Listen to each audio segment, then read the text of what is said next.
All righty. Good morning.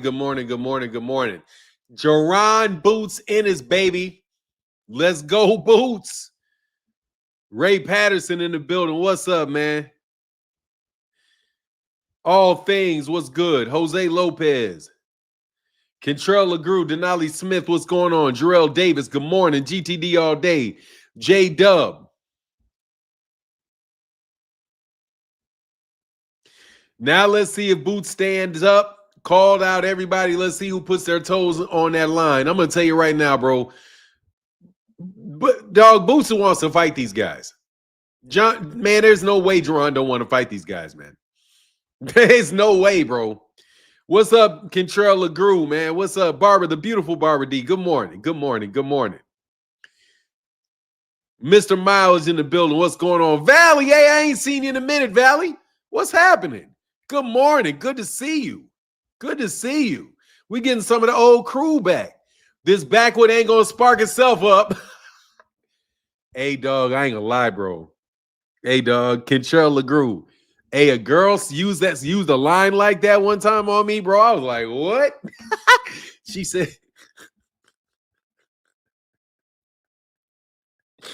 man, girl, my God, man, this girl said that shit. She said, this backwood ain't gonna spark itself. Man, this girl said one time, she's like, man, it ain't gonna do itself. Oh, God, man, I miss being single. What's going on, Brian Cruz, Tim Carey in the building, man. Tamara McClendon, what's up, man? Undercard boxing, hell yeah. It's stacked, bro. 154 stacked. I need a break from the mainstream. What up, Galaxy Sports Supreme? What's good? E Snooty Duty in the building. What's up, Ray Wallace? How you feeling, man? Greg Hackett in the building, man. I love when you make my chat. Hey, dog, I put you up on a video every time, bro. Yes, sir, man. I used you for a video the other day, bro. Appreciate you, man, and that great education you be bringing to the channel, Greg. Hey, man, let me tell y'all right now, if anybody got something bad to say about Boots' performance against Lima, man, y'all can kick rocks. Man, I'm so happy. I love that fight.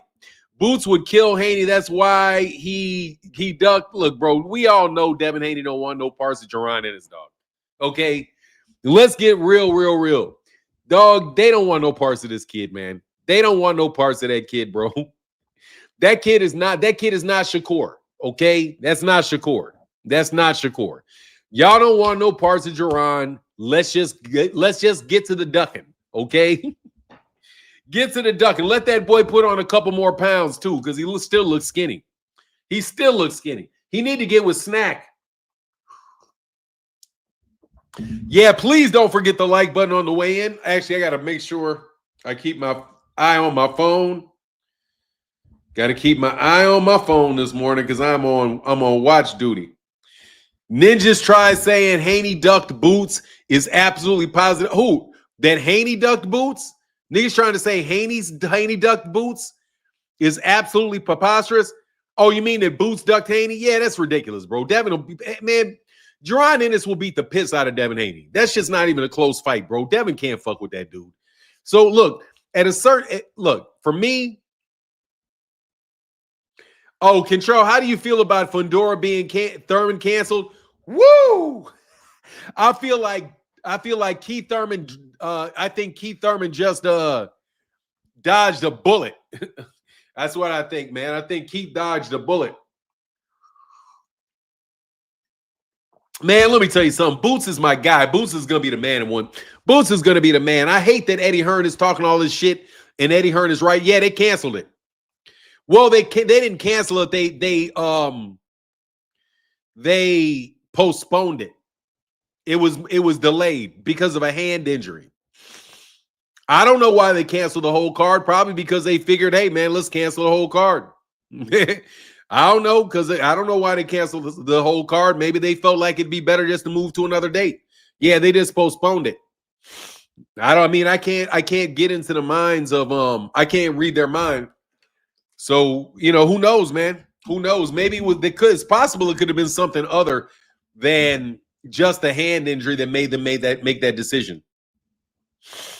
Wonder Boy said, Fanon, why can't Clarissa Shields stop talking about Tank? Because she's jealous of Tank. Jealous of Gervonta Davis. Pretty much everybody, probably other than Canelo Alvarez, is probably jealous of Gervonta. I definitely know Terence Crawford is jealous of Gervonta. I mean, it could say maybe the tickets weren't selling. It could be, but I don't know. I mean, I don't think that shouldn't be the case. I have no idea if Papoose will stop boxing or not. Who knows, man? No idea whatsoever. Look, Clarissa Shield, they are a bunch of fucking haters, bro. Let me tell you a little hating crew, the little crew of haters. Bud, Shakur, Clarissa. Bud, Shakur, and Clarissa. That's the three-headed dragon. That's the three-headed dragon of fucking complaining about everything. All three of them think that they're the greatest fighters ever to walk the face of the earth. And all three of them got attitudes because other people are making more money than them. And I can understand. Cancel the whole card though, so nobody gets money. Yeah, but if they just postponed it, then it gets postponed. I'll take it that it's postponed. I mean, it was an injury. I don't see why they would just, I'm just going to chalk it up to an injury. That's all I'm going to chalk it. And I'm going to take them at their word, Tamar McClendon said, why they hate Tank so much, Fanon? Because Tank's light-skinned. Tank's light-skinned. Light-skinned. I'll tell you, I think people hate Gervonta for different reasons. I think some of these Negroes hate him because he's light-skinned and the girls like him. And they probably got a crush on his little ass, Then the second one is that they want their guy to be the man. Devin Haney was supposed to be the man. Devin Haney's never going to be the man because Devin's not the man. You know what I mean? It's just how it goes, bro. You know what I mean? You think you the man, but then somebody shows up and they're better. It's kind of like, you remember Cotton, Shane Cotton? You remember the name Shane Cotton? There's a basketball player. It was a high schooler man named Shane Cotton. He was like supposed to be the man, Shane Cotton. And Keon, what's my guy's name? Kenyon Martin. Kenyon Martin showed up to an event where Shane Cotton was getting recruited. And they wound up recruiting Kenyon Martin and walking out with Kenyon Martin. So, that's kind of how it is with Devin. That's kind of how it is with all these guys that were trying to orchestrate their own stardom. By, they were, Shea Cotton. Thank you, PK. Yeah, these guys have been orchestrating their own superstardom since they were children. And Gervonta just jumped to the front of the line and took it from them. And it's unfortunate for them. You know what I mean? Please don't hate because of a different shade. It's black. I'm telling you, man, Barbara D, there's a lot of you yellow niggas. A lot of you yellow niggas ain't liked by non-yellow Negroes. I'm serious, man. I think some of the Negroes don't like Gervonta because of that. I really do. I really, really do. Because it's over the top. It's just too much. But at the end of the day, it doesn't matter, man, because Gervonta's winning, and he's winning big. I wonder if it's because they're doing 2 pay-per-views back-to-back. It could be. I mean, they got to make the decisions that are best for them. If they like, hey, man, I need you to fake this hand injury real quick so we can move this fight date back, man, they may just put some shit. They may consolidate. Who knows, man? All I know is that I fuck with the PBC heavy. I love the PBC. I love the fight cards that they put on. I love the organization. I think they've been terrific for boxing for a lot of years. And, and I just want them to continue. I want them to continue to do great things and do even better things. I just got a lot of love in my heart for the PBC, man. They've really done boxing really well over the last 10 years. And, the downside of them doing such a terrific job over the last 10 years is that they have a lot of enemies that want them to go out of business, Fanon, was you shocked Ennis won first round? No, I was not. Not at all. Not at all. It says it's been a minute since the PBC card. Yeah, it has been a couple months, huh? When was the last PBC card? Yes, I mean, anyway, I will tell you, man, I don't hold that I'm a fan of the PBC. I'm not ashamed of that. Some people act like you should be ashamed because you like certain promotional companies. I do like the PBC. I thought the PBC put on great championship fights.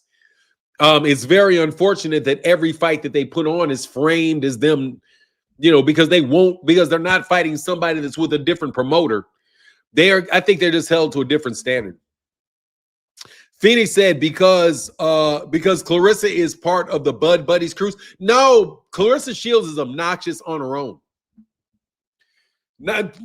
She's obnoxious. They're all kind of obnoxious, bro. I can't lie. They're all kind of obnoxious. They're all just kind of Fundora and Tim was. Oh, yeah. There you go. Fundora and Tim was the last one. There you go. She was hating on Bud. Raymond Ford. Yeah, Raymond Ford. Raymond Ford rubbed me. Raymond Ford rubbed me the wrong way the first time that I heard Raymond Ford say anything. When Raymond Ford said, I will tell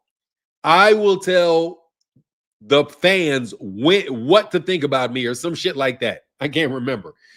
But whatever it was, I was like, bro, you don't ever have to worry about this fan watching you. She rocks with them mad heavy. She was taking Shakur, talking for Shakur during the Zepeda press conference. Yeah, they're obnoxious with that shit, bro. First of all, Clarissa Shields has got to be the #1 most obnoxious boxer on the planet. She is fucking obnoxious. That's the only way you can claim. The only way you can. Man, these niggas is obnoxious, bro. Bud's not obnoxious. Shakur can be obnoxious. Clarissa is fucking obnoxious. Clarissa was talking all that shit. Like, how can you take Clarissa Shields serious when she's out here calling out Keith Thurman for fights? That's what makes me believe, like, kind of go with Phoenix the Assassin and all his Shakur hate. Because it's like, yeah, y'all do the same thing, man. Y'all calling out everybody named mama. Was Floyd obnoxious? As fuck. Yes, Floyd is obnoxious. Yes, Floyd Mayweather's obnoxious. Absolutely, he's obnoxious. Yes, Floyd was obnoxious. Yes. I mean, shit, Ali was, I love Ali. Ali was obnoxious. Yeah, I mean, look, man, people can be obnoxious. But no, but literally obnoxious, fucking not was, still is. Yeah, Ali was obnoxious. That nigga was obnoxious, bro. Hey, he was smart as fuck, but he was obnoxious, bro. I'd have slapped the shit out of Ali. Slapped him in his mouth. Yeah, no, I wouldn't have. Hey, Floyd is more obnoxious as a promoter than he was a fighter. Oh, he was obnoxious as a fighter. When he started doing all that talking, he got obnoxious. Yeah, he did.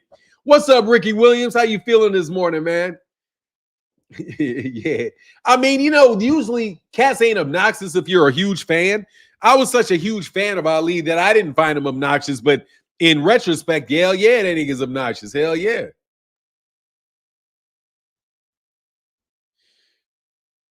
Give me 1 second. What? Oh. Do you think Crawford is scared to fight Boots Fanon? No, I do not. Man, Rollo handled that. Hey, man, that's funny, bro. Rollo was trying to crack an inside joke on me with all that Ali shit. Not funny, brother. Not funny. Do you think Crawford is scared to fight Boots? No, absolutely not. Absolutely not. I mean, hell no. Do I have a favorite boxer? Yeah, absolutely, I have a favorite boxer. I have several favorite. I have a lot of favorite. I don't think anybody's my favorite right now. I have a lot of fighters that I like, though. Like, depends on the weight class. My favorite heavyweight is Deontay Wilder. Deontay Wilder. The world will be upset if Tank goes to sleep. I mean, not really. Jake Paul ain't putting Gervonta to sleep. You can come on back. Yeah, Errol, man, let me tell you, all the fighters I would love to see back. I'm a big Keith Thurman fan, big Deontay Wilder fan, big Errol Spence fan, Gervonta Davis fan, Landy Lara. I mean, there's a lot of guys at David Ben. I'm a big David Benavidez fan, even though he's a sellout. Even though David's a sellout, I fuck with David Benavidez. There's a lot of fighters, a lot of really good fighters that come through the PBC, So absolutely, man, I do have a favorite fighter. Probably my favorite fighter to watch right now is probably Terence Crawford. Terence Crawford is a fucking fantastic fighter, bro. J Dub said, Fanon, who do you want to see Boots in the ring with next? Virgil Ortiz. I want to see him fight Virgil Ortiz next. He got one in, then let's make it, man. Am I wrong for saying people saying Boots needed a tune-up? However, I respond, Virgil is a tune-up. You're not wrong because Virgil is a tune-up. Virgil about to get his ass whooped. That's why I don't believe the fight's going to take place. It's happening, Fanon. Tank goes to sleep. I mean, Tank's going to go to sleep at the end of the day. Ain't nobody knocking out Tank, man. You tripping. If you think so, though, good for you, though, man. You know what I mean? Put it in the super chat, though, because I can't keep reading that. Virgil is tailor-made for Boots. Yeah, I mean, Virgil does not have much of a shot against Boots, in my personal opinion. I don't think any of them do, really. And yeah, I'm with undercard boxing. You think Lubin can outbox Ortiz? He can. Virgil Ortiz is a thumper. You know what I mean? Virgil Ortiz is a thumper. Like, he's thumping on you over time. And he'll wear you down. I just think the counter, I don't think he's fast enough. I don't think he's fast enough or experienced enough to deal with Boots, man. Boots going to hit him with a lot of shit, bro. I mean, Boots is going to hit him with a lot of shits, bro. A lot of shit. Kentrell LeGroux said Charlo versus Boots. That's where I am. I love that shit. Give me 1 second.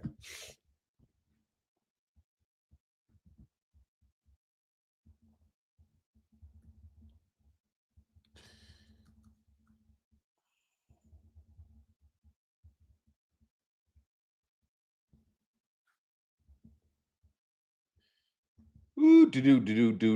Give me 1 second.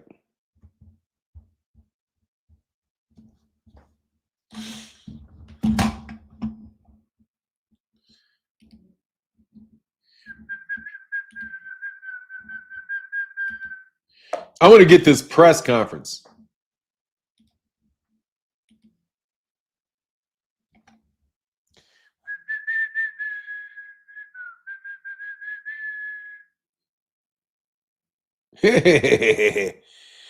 Who did Virgil earn his stripes against? I'll wait. I mean, Virgil Ortiz earned his stripes against Maurice Hooker. He beat Maurice Hooker. He's beaten several guys. But I mean, look, bro, that doesn't help Marlon Clemens. That doesn't help the issue. The issue is, what can he do? Can the dude fight? And the answer is absolutely he can fight. I don't want to do that. Give me 1 second.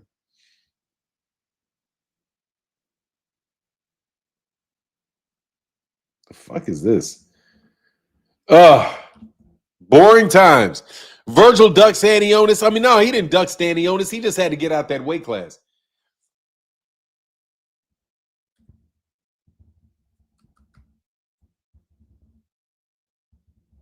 He just had to get out the weight class.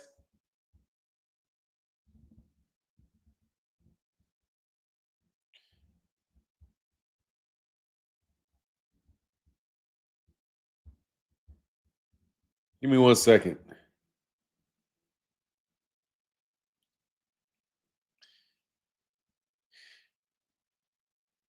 Only thing bad about Boots is he's just not entertaining to talk to. J Dub said, I get that, but that Mexican-American battle, like Crawford and Canelo, can make a lot of money in the future when they both hold belts. I mean, I think it'll make a lot of money right now, but they're going to burn these guys out. DAZN likes to burn shit out. Jaron, you're not going to burn Jaron out, though. Phoenix the Assassin said, Virgil gets extra hate for fights that couldn't be made when he was sick, damn near doing 3 and having his muscles waste away. He couldn't do shit about that. Yeah, I know. But you know what it is, man. As soon people forget the reason why fights don't happen. Phoenix. You know what I mean? But anyway, man, let me put these links in the chat in case anybody wants to chop it up. Anybody wanting to support the chat, greatly appreciate you guys. But you guys ain't going to find any real room. I think Jaron Ennis is the best, man. I'm fucking with Jaron. Hold on, let me share this, see if anybody want to get up here and chop it up. I'm going to be on here for about an hour and a half, something like that. Something like that. Shit, gotta stop. What up? Hey, Ray LaFleur said, does Brian Norman KO Haney? Wow, let me see. Hell no, Brian Norman's not going to knock out Devin Haney. Devin Haney is real rough LaFleur. Ray LaFleur. What's up, Anton? Give me a second. What's up, Anton? What's on your mind, Anton?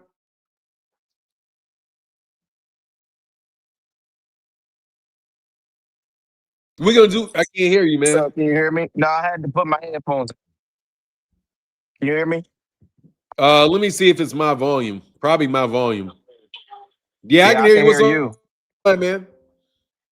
Yeah, I can hear you, man. How you doing? I'm good, man. What's up with you, man? Happy Monday. Happy Monday to you, man. Happy Monday to you. Yeah, man. I was at the fight on Saturday night. Seen a couple good faces. Seen Greg Hackett in there. Seen the dude he do the show with on Sometimes the Bull Bang. There was a lot of people in there. Seen Cool Boy. Seen Shakur, Hitchens. I couldn't get no pictures. I ain't no fanboy, so I just You saw him. Yeah. Let me take a picture. Yeah. I ain't taking. I ain't on all that. But I mean, there was some good fights leading up to that fight. I'm mad that Jesse Hart and Khalil Cole got pulled from that card. I was looking forward to that fight. The fight before Boots fight though. I think they call him in Italian. His name was Guido versus. Hell yeah, that big ass dude Guido. Oh man, yo, I got that joint on video. Like perfect time I start recording. He knocked. When me and my wife was there, I'm like, somebody get knocked out this fight, and it was going kind of. I seen Bull was hitting him, but he couldn't hurt Guido. I'm like, oh yeah, he about to get stopped because the Bull with the black shorts, you could tell he was running out of gas, and then he got clipped. Then the Boots fight, I told my wife, start getting ready. This shit about to be early night, and early knocked him out. He did what he was supposed to do. I just don't. Some people are going on other channels. Why was he celebrating? Why not? You're supposed to celebrate. He did what he's supposed to do. You set somebody out there. You set somebody out there. It's the same type of bullshit fights other people take because they've been saying I already knew. Like I knew the deal on Lima. Lima was gonna get his ass whooped. That was obvious. I can look at his box rec and be like, this dude's finna get his ass whooped. Because he's a built-up fighter. You know what I mean? Right. He's a built-up fighter. But dude, there's a bunch of fucking built-up fighters. Somebody said this is the biggest mismatch in 15 years. I was like, really? What about Francis Ngannou versus Tyson Fury? Or Anthony Joshua. But see, when they say they're global, when you watch this shit, they want it both ways. When it's an American fighting Americans, they want to say, oh, you don't fight global competition. They bring in somebody that's global, then they want to call his ass a bum because that's what them global niggas are. They're domestic level fighters. That's an Angolan domestic level fighter, bro, who fought in Germany, who fought in the UK, fought all over the place. Those guys are British fighters that they're putting up there are domestic level fighters, bro. American fighters is the international fight. He came to it. That's the shit that I see. So, you can't discredit them because that's what those UK fighters do all the fucking time. Fight, and that's why Eddie Hearn did it. Eddie Hearn's a UK promoter and set up Jaron with a UK style fight. Yeah, and I know everybody called it a tune-up because they never heard the guy, but he had a pretty good fight with Eric McKenna.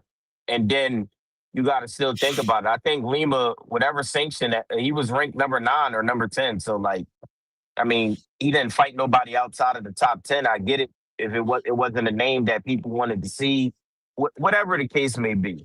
But people forget. And Bernie the boxer, he know more about boxing than I will probably ever know because he's been around the sport. And, he's with an all-time great in Terence Crawford. But to say that people didn't have these same questions about Terence Crawford for years is crazy. I'm a fan. Terence Crawford for years. The main question was his resume. People still talk about it. People still criticize it. To this day, they go through and poke holes at this person and that person. So, to say I think I forgot what place he was on, and they asked him, well, when it comes to Jaron and his skill set, what do you see? To say that Jaron Ennis is an average fighter, you don't see nothing special about Who him. said that? That's just Bernie? pure hate. Yes, that's Bernie? hate. Like, Oh, Bernie a yeah, hater, bro. you never seen him. What do you say? He never seen him catch punches and counter. What do you be watching? He does everything, literally.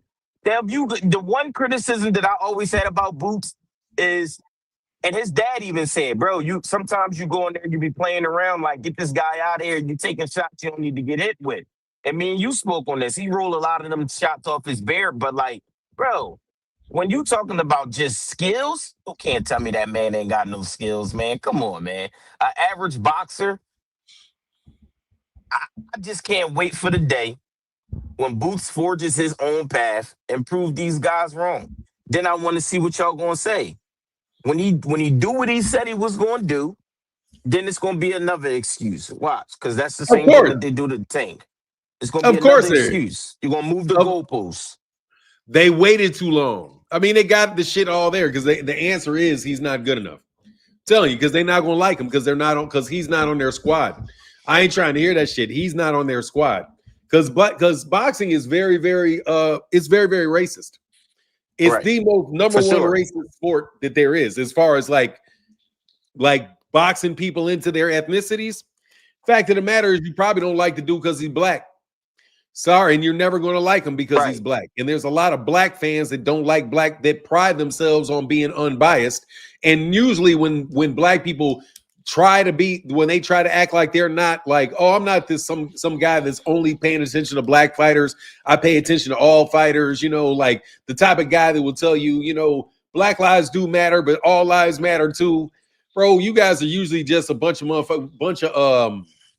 you kowtied so much to other ethnicities that you fucking overdo it and you go a little and you do it too much.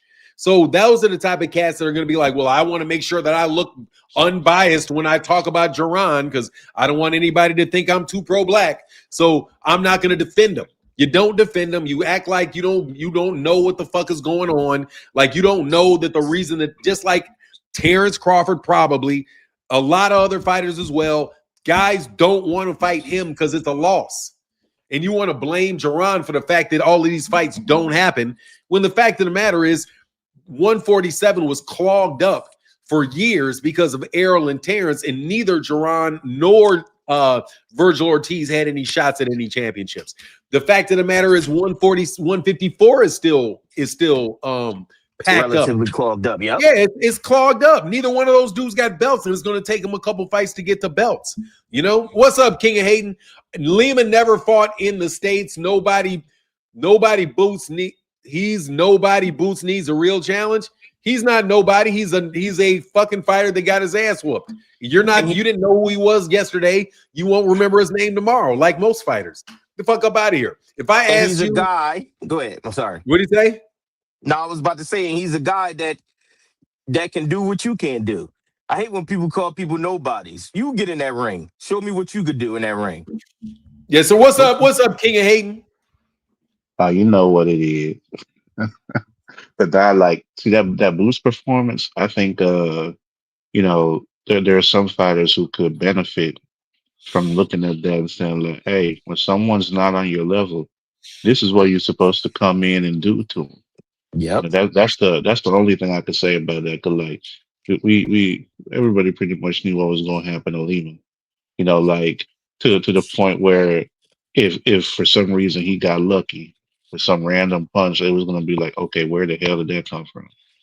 But like now, everybody knew what was going to happen to Lima, and so you got these fighters who they're in there with subpar competition compared to where they're perceived to be at, and then they can't even perform that way. Like we seen what happened with Floyd and Gotti, and Floyd told us before the fight, like, yo, I'm gonna go ahead and show you that he's not on my level. And we seen what happened. We seen this with Boots. We seen what's happening in some of them exhibitions and stuff. We seen this a bunch of times when we got a fighter that's not where everyone thinks they is. But the problem is we got people like Devin and Shakur. And then they I knew got you was going to get on no, Shakur. it's true, and Devin too. 'Cause look at Ramirez and look what happened there. We know Ramirez ain't nowhere near as athletically gifted as Devin, but look what Devin did in that fight. And then the same thing with Padley. Padley coming in on short notice and moving And down a last weight 9 class too. rounds. Yeah, that, and then he fought again less than 8 weeks later. I think he fought 6 weeks after he fought Shakur. So like he ain't even have to worry about like taking time off or nothing. That could have basically been his first session of sparring for that next training camp where he got the stoppage in. So like it's things like that where it's like if a person ain't on your level, like look at Gary Russell Jr. in his comeback fight. He went in there, just got some rounds in, felt himself out, did what he had to do. He did everything in that last fight. He fought off the ropes. He fought on the back foot. He fought coming forward. He sat there and caught punches, just got himself used to it and literally played around with the dude. But then we got other fighters who talk about how great they are, then like damn near going tooth and nail with people that they shouldn't even be going tooth and nail with.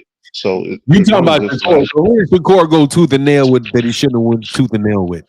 Shuhara Tunya, especially after what he said about Frank Martin. And Good point. then he come back and complain that Howard-Tunya were moving too much for him. Like, especially, and the funny thing about that is that's right after his Edwin De Los Santos fight. It's like, oh well, he's the one who's supposed to cut off the ring. Well, Shakur, you're the one who was supposed to cut off the ring with Howard-Tunya. So you can't dog somebody who beat your opponent and then look worse against that opponent than they did. Like Frank Martin dropped him. He didn't complain about Howard-Tunya moving. And then we got Padley, and then even there's Zepeda, who apart from being ranked number one in all four sanctioning bodies, like hadn't really done anything. Because Shakur with his first title fight, and that's 34 fights. They ain't called Zepeda a prospect, but then they call other people prospects who's got half his fights. How you got 34 fights and you still ain't where you're supposed to be if you're talking about how everyone talk about legacy. Oh well, this person's 30 years old and they got like 30 fights. They fighting nobodies. What is Zepeda doing? So it's just like a whole bunch of things with this boost performance where it's like y'all like people really got to pay attention when we start calling these fighters elite, and then we see someone who's not supposed to be on their level go up in there and pretty much look unfazed by being in the ring. They don't look overwhelmed. So that's the thing for me. Yeah, I put on my Twitter. I was like, if Jaron had gone 6 rounds, that would have been problems. Because they would have been like, oh no, he was that level. You're not supposed to go that long. When you get in a ring like that, you're supposed to get him. You're supposed to. He did exactly what he's supposed to do to a dude like that. Let him know 14 that you are not on my level, and let everybody know it. And don't go the distance with him, and don't go 6, 7, 8, 9, 10 rounds with him. Yeah, but that's the other thing where it goes to the odds for the fight, and people getting their popularity like Boots and Virgil right now, like especially if Virgil win this Lubin fight, I think that would be the best time to go ahead and have that fight, like for real. Because both of them are about the same age. I think Boots is 28, Virgil's 27, and historically, like looking at some of the fighters who blew up and became big names, that's around the time they had their biggest fight. Like Floyd was, I think, 28 when he fought Oscar. Manny Pacquiao was like 28 or 29 at the time he fought Oscar, and had his rematch with Barrera, and his fights with Eric Morales. And then I think Tank, he was I think what 28 when he had his fight with Ryan. So like around that time is usually where you see like they get that marquee fight for some of the guys who blew up. And Virgil and Boots, I think, would be the biggest one at 154 right now, considering Virgil wins, and then that They could not going to probably be give. what propelled him. Hey, real quick, Shreeman, what's going on, man? What's going on, Fanon? I'm well. I'm well. I saw you jumped up. I didn't want you to have to wait a long time. What's on your mind, man? Well, yeah, man. Boots came to put Boots to ass in the first round to the IBO champion, establish himself to the division. I'm proud of Boots, man. I really am. Yeah, I actually had Lima giving him a good fight, but Boots came to send a message, and now I'm looking forward to this Virgil fight. Yeah, sir. How you see it playing out?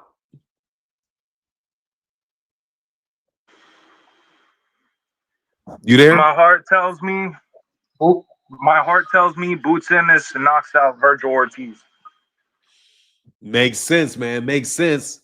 Cool. I appreciate you. Is that all you wanted, or are you just trying to chop it up? What were you saying? I'm gonna chop it up. I'm sorry, I couldn't hear you.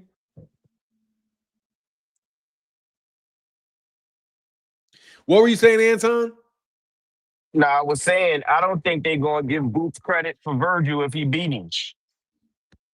And the Why reason not? Why would you say that? of course they're not, but why would you say that? because they're gonna say the style. They're gonna say that he was there for Boots to hit him all night. They're gonna find a way to discredit that performance because to be honest, Virgil got to get past Lubin, man. I keep telling people that's not no easy fight. One, Lubin is the better boxer in that fight. To me, they're both kind of chinny. Ortiz got dropped 3 times by Boachuk in that fight. I think they only counted 2. Lubin got stopped in the first round by Charlo. He got the SHIT beat out him by Fundora, which was the bigger matchup. Mind you, Lubin is a fighter that literally probably should have been campaigning at 47. But he said he wanted to give himself a challenge, and that's why he was fighting at 54. Because Lubin is a smaller guy. He probably could have been at 47 and got some marquee fights back when Earl and Bud and all of them guys was in that division. But he chose to give himself a challenge and go up to 54 and fight bigger guys. So remember, I don't know if y'all watched it. Did you watch the Lubin versus Jesus Ramos fight? It was yeah. Hell yeah. That shit was a nice ass fight. A lot of people thought Jesus Ramos won that fight. Lubin pulled that shit. Lubin was slick boxing him. Yes, sir. Yeah. I remember that fight. I enjoyed that fight. I had Jesus Ramos ahead going into the championship rounds, but what I think in that 11th and 12th round is he kind of took his foot off the gas. And that's when Lubin came in and was able to, get the decision or whatever the case may be. But Lubin is not going to stand there and just let Virgil do what he want to do. He got good feet. He's a good mover. He's a good boxer. I think if Madrimov wasn't fighting pneumonia, I think it would have been a different outcome in that fight too, because them first 5 rounds, Virgil couldn't keep up with Madrimov at all. He couldn't land. He needed a GPS to find that man in the ring. So I really think that if Virgil is able to get past Lubin and they do make the Jaron in this fight against him, I think Jaron will make an easy night. Now I don't know if he's going to knock him out like he did what's the name on Saturday night, but I do believe he'll get him out of there within 8 rounds or whatever the case may be. What's your take on that, King of Hayden? Let me jump in there. Personally, man, I see Virgil getting his ass thumped. Like, I see him getting thumped. Like, really, really, really thumped. Like, I see him getting hurt to the body. I see him getting, I see him getting, it's snowing out that way. I can't hear. Oh. It's like helen out here. Oh, hailing? Oh, damn. That's funny. Yeah, like yeah. Yeah. Oh, okay. What's up? What's up, King of Hayden? You there? Yeah. I think that Virgil Ortiz. Yeah, I think Virgil Ortiz and Lubin. I don't know. I kind of rolling more with Virgil. If Lubin can't stay away from him, that's the biggest thing. I think Virgil got more pop in his punches than Lubin does, and So Virgil kind of been active lately. I think he had 4 fights last year, and then he's been pretty active lately. yeah, and then 2 this year so far, if I remember correctly, or this is his second one this year. But like, yeah, he been staying active ever since getting healthy and coming back. So I think that's something that's good for him because it's kind of like he in a groove and he's like rolling through. But yeah, like the fight, shoot, it's hard to say. It's hard to say because like He fought 5 times since. Oh, this will be his 5th fight since the beginning of 2024. He fought 3 times in 2024, and he's fought 1 time this year, back in February. So this will be his 2nd fight, but it'll be his 5th fight. He's been very active. 5th fight since 2024. Yeah, that 154 move is good for him, and then like on top of that, like he's still looking strong. So like that's one thing for me where it's like, yeah, if he keep that momentum going, I think that plays in his favor. But like I could seriously see Lubin outboxing him, but it's just Virgil. If we start catching him and wearing him down, then he ended up looking like what's his name, Madrimov. Because Madrimov ended up slowing down, and Virgil just did his thing the whole rest of the fight and got that decision on him. And I mean, me personally, I thought Virgil did it better than Bud did. But with Madrimov? Yeah. Yep. So yeah, that's how I'm looking at that one. Yeah, I hope we get that, man. That'd be nice, man. But I just wonder whether or not Virgil's gonna be smart or not. Because I don't think that's a win. I just don't. Virgil, I mean, I'll take Virgil over Erickson Lubin just because I think, like you said, I think is if Erickson Lubin slows down, then that it could get ugly towards the second half of that fight because you don't want Virgil Ortiz running downhill on you. But at the same time, man, I hope Lubin wins because Jaron said he would fight Virgil Ortiz as well. I mean, he would fight Erickson Lubin as well. So I would love to see Erickson Lubin be brought back into the matter, bro. I gotta ask this dude, what's going on, bro? He keep coming back in and out. Hey, brother, you coming in and out, in and out, in and out. You good? All right, I'll get back with you, brother. Hey, hold on, man. Only come back when you can really talk, bro. Because you keep coming in and out, in and out, in and out. I don't know what's going on with that. It's kind of hard to kind of formulate and run the show when you keep coming in and out, in and out, in and out, in and out. So anyway, man, but okay, so did you see anything new in Jaron in that first round deal? Because I think I did. Even though it was a first round knockout, I thought that he was a lot more calculated in the beginning of that fight. Like he kind of felt him out more instead of just straight walking him down. So I think he was prepared to just try to hit him with clean shots and really not get touched. I don't even think Jaron got touched in that fight. Did he? Did he get hit? Somebody said he got hit. I didn't. Nope. I don't think he did. Yeah, I don't think he got hit. Yeah, that's a good way to make it. That's a great way to buy. That's a great way to make a paycheck, man, on that particular one. I want to see the fight for me for Boots though is that Jermell fight. I just hope Jermell comes back. I know y'all don't want to. I think that was Dean that didn't want to talk about Jermell. I like talking about Jermell. Oh, I want Jermell to come back too. Greg Hackett said, "Yeah, he got hit." Yeah, I mean, did he get hit hard? I'm just saying he didn't. I mean, I'm sure he got touched. I didn't see the big one, but he said he got hit when he caught the dude with the uppercut. Dude landed at the same time. Oh, okay. Yeah, I didn't say. I saw the. I'll go back and look at it again. That's easy. That's an easy one to watch. Yeah, it was only 30 seconds. Yeah, I think when you said did we see something new from him, I think the same thing that you just said. He came up more calculated. He said it. He said when he seen that what's his name, Lima wasn't really trying to engage. That's when he just went for the kill.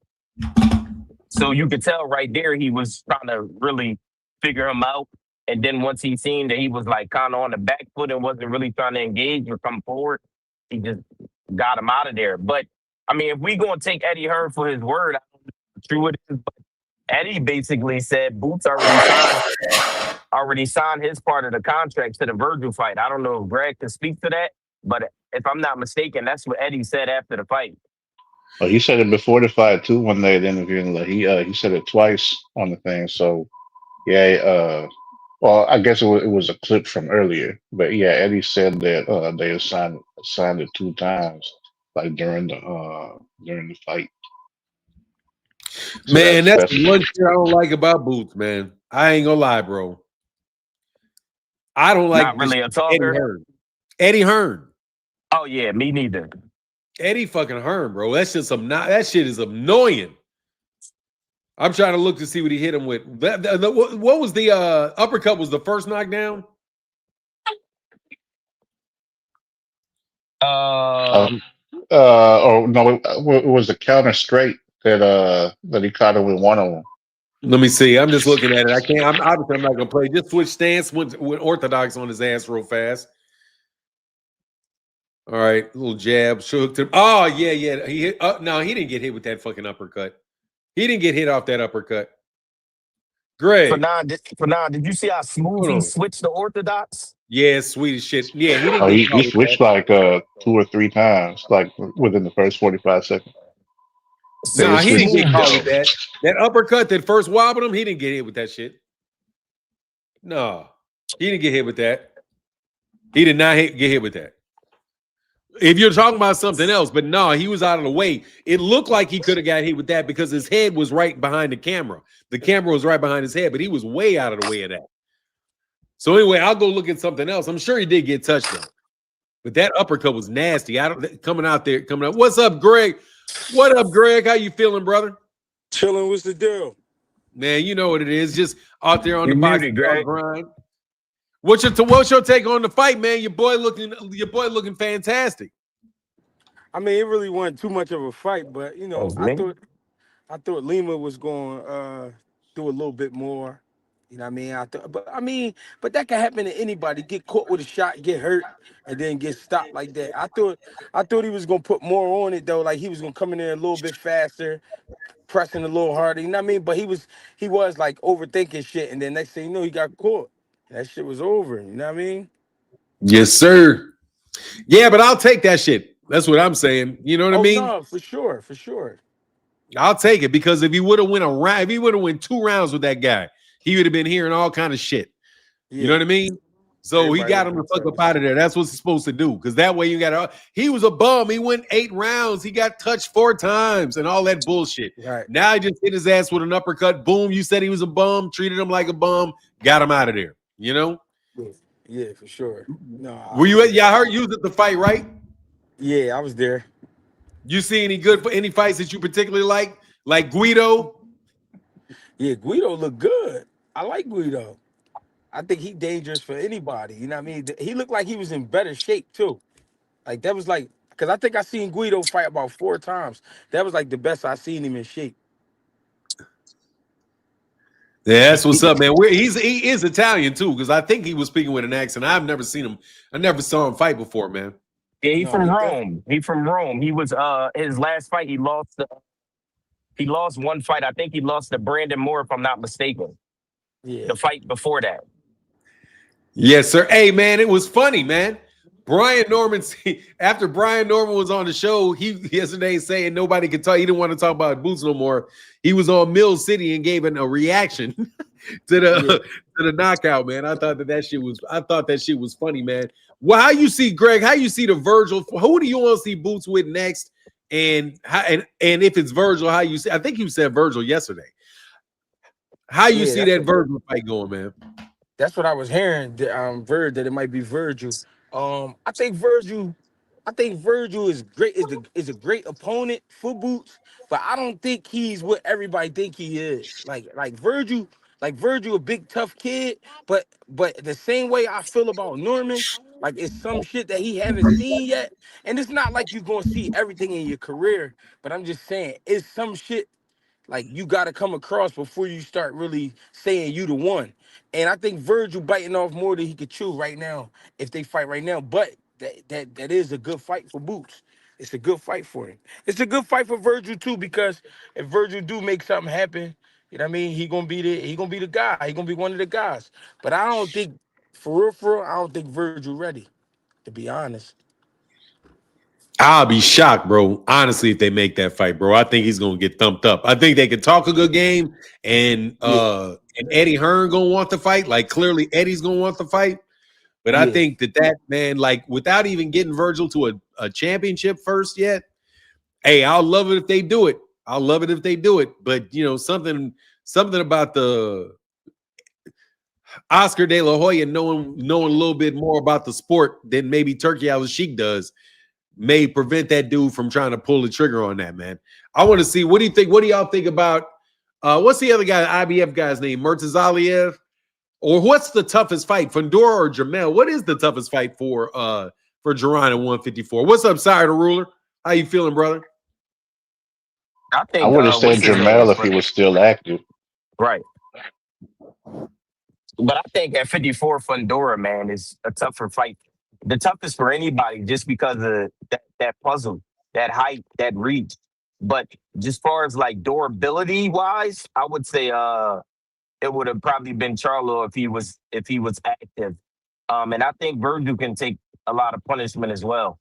I think he could take punishment. He got a motor on him. I think he can, but I don't see none of them guys beating Booth. I think the skill set is like a wide gap when it comes to being able to do the things that we look for in great boxers, as far as like the jab, the body work, the defense, the footwork. Like I think Boots has the full package. And then you go to a guy like Virgil, who wears though he got a nice jab and he can thump, but it's like he's missing some of the other things. And that's why I think Charlo would have been an excellent fight if he was still active, because I think he has some of the same skill sets that Boots has. But you know, we'll see what happens. But Greg, that was me who shook your hand when you was walking out of the door. At the end, you and Bang when y'all was walking out of the fight. I think I remember for sure. I was a Yeah, little on, but I think I remember. yeah, I see. For real. That's what's up, man. I don't think that. Hey, we'll see whether they make the fight and all of that stuff, man. Is there, at what point in time does shit get difficult for Jaron? I mean, if he starts like right now, only thing that can fuck with him is like if he do some shit that's outside of what he normally does. Like he start partying, he start hanging with rappers and shit. He start just doing shit he ain't got no business doing. Otherwise, it's gonna be hard to really so-called expose him. And here's why. At the end of the day, I haven't seen, and I know it ain't all about what I say, but I'm just saying, at the end of the day, I haven't seen too many fighters that work that hard. You know what I'm saying?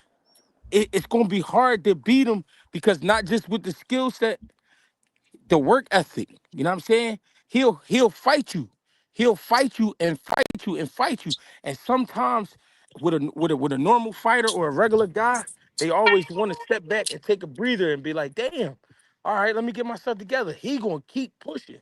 You know what I mean? I've seen him do it plenty of times. So he gonna be hard to beat. You know what I'm saying? So He it's really always gonna been the come. type of fighter that keeps pressing action. You said, has he always been like that? Yeah. Yeah, it's like he got a thing about it, like, right? Like if you try to pick it up, it's like he got like a thing about him, like where it's like, all right, oh, you trying to expose me, you trying to play me. All right, I got you. And then he gonna pick it up some more. And then he gonna start doing shit like if you throwing 4 punches, he gonna try to throw 8. You know what I mean? He gonna just try to outwork you. You know what I'm saying? And that's what make him dangerous. That's what make him dangerous. You know what I mean?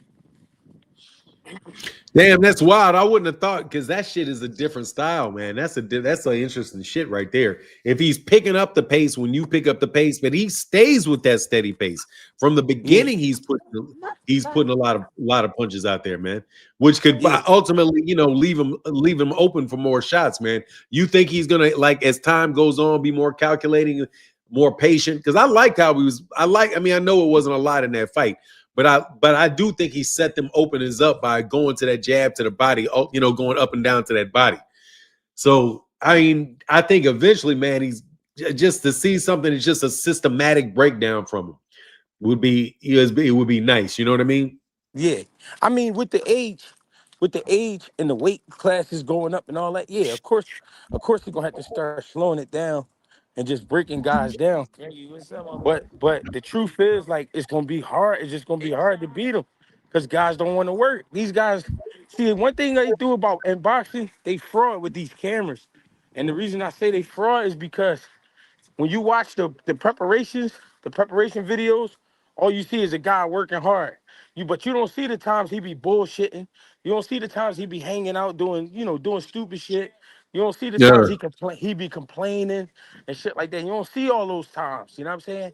So Boots is really, to me, he really a special fighter based off his work ethic. You know what I mean? Just the shit he do. Hold on. Yeah, for sure. That's Well, what I was that's saying to you definitely the other day, Fanon. He works complete rounds, man. He literally fights a complete rounds. in Like what from rounds? I say Boots, that's my thing about Boots. He literally fights complete rounds. Like he don't take moments off unless he backing up, figuring out another angle, and he go right back to it. Like he literally fights the entire round.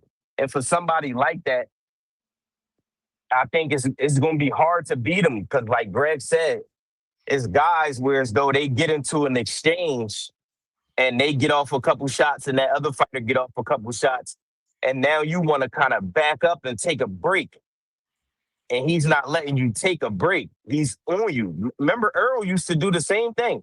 Earl Yeah, didn't let very you. much so. Earl didn't let you take a break in that ring, man. He was on you, sewing, and that's what Boots do. Yes, sir.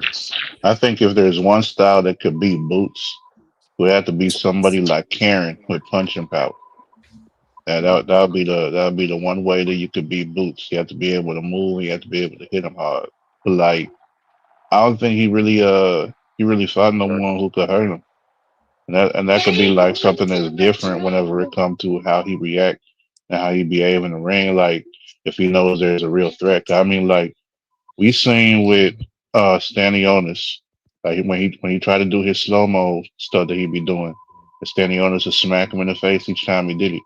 But Stanionis had the power to hurt him, and then like the same thing happened when he was fighting Karen. He tried to be moving in slow mo, and then Karen would shift angle, hit him in the face with a shot. So it's like, yeah, the shots ain't doing nothing to him, but I guess somebody who got bricks in their hands, I don't think that would work out all too well, and that's the other thing there. And then on top of that, like he's like a lot of like I've been saying, a lot of these guys that's kind of getting into the spotlight right now, and they're good at boxing and stuff, but then when it comes to cutting off the ring, they can't really do it. But they're fortunate enough to have the athleticism to where they can still kind of catch the guys with shots, even though they can't cut the ring off all too well.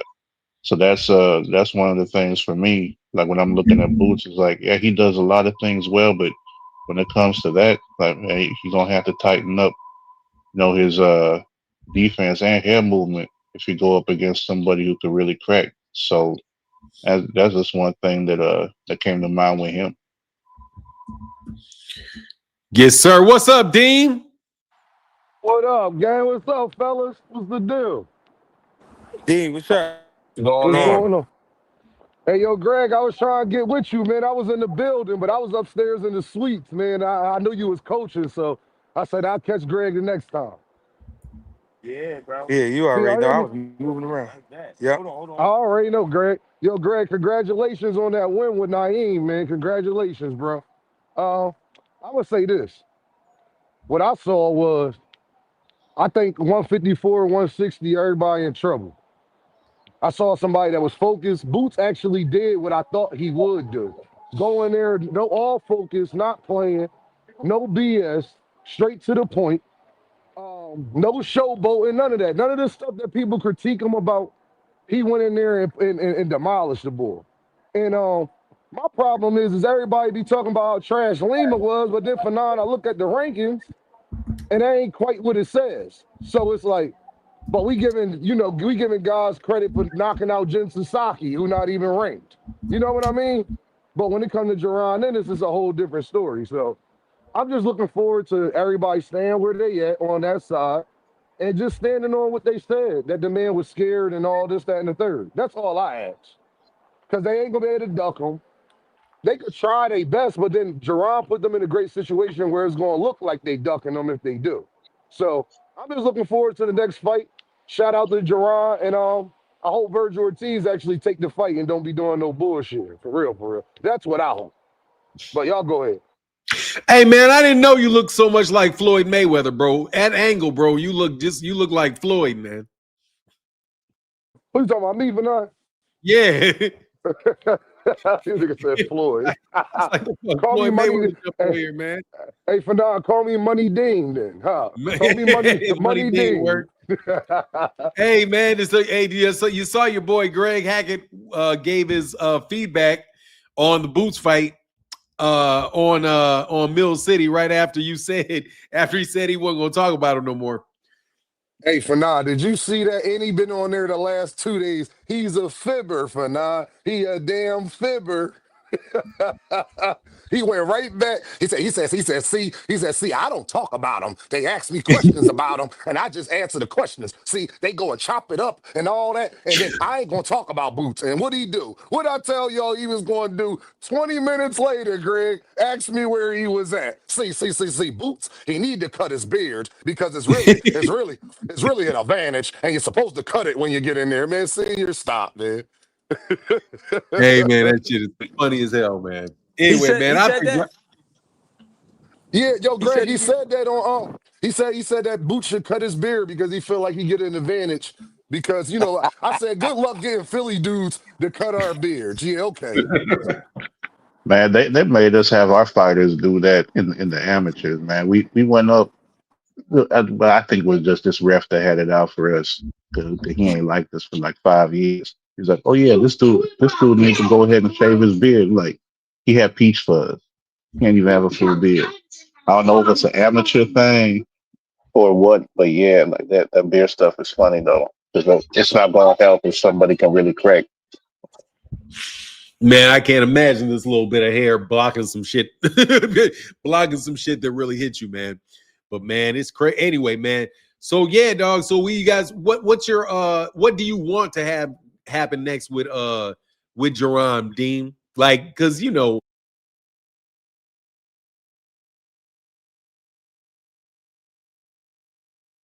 I think you might win mute. On mute. It's my bad. No, I was just saying, man, I'm a little suspect. I concur with Dean, man. I'm a little bit suspect on this, or whether or not Virgil Ortiz really gonna make that fight.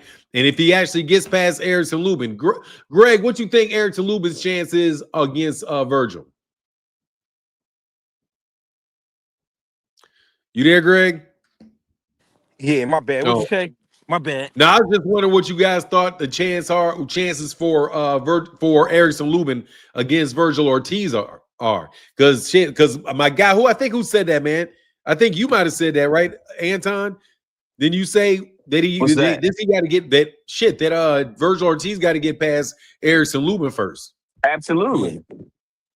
Yeah, because Boots said he'd take the winner of that fight. He said he'd fight Lubin if Lubin happened to win. So Bakram said he ready though, Fanon. Bakram heard. Yeah, I saw that shit. You saw that? Okay, cool. All right, bet. No, yeah, he put that. I'm ready. Yeah, but who's Bakram with? I think he a floater. I don't think he got a promotion company right now. He a floater. He'll get the shit beat out of him. Yo, Bakram, that kind of blonde hair, kind of crew cut, short haired. Yeah, he got the short hair, but it's like a reddish, it's like a brownish color for now. Yeah, I'll be fucking him up with I'll be fucking him up for Bullachuk. For Bullachuk. Who just beat Bullachuk? Somebody just fucking beat Bullachuk. Brandon Adams. Fucking right. Bring Brandon Adams in the fucking picture because that nigga just beat Bullachuk. I got to give Brandon Adams his credit because people used to make fucking fun of Jamal because he went the distance with Brandon Adams. I was at that fucking fight, ringside for that fight, bro. That's not an easy dude to beat, man.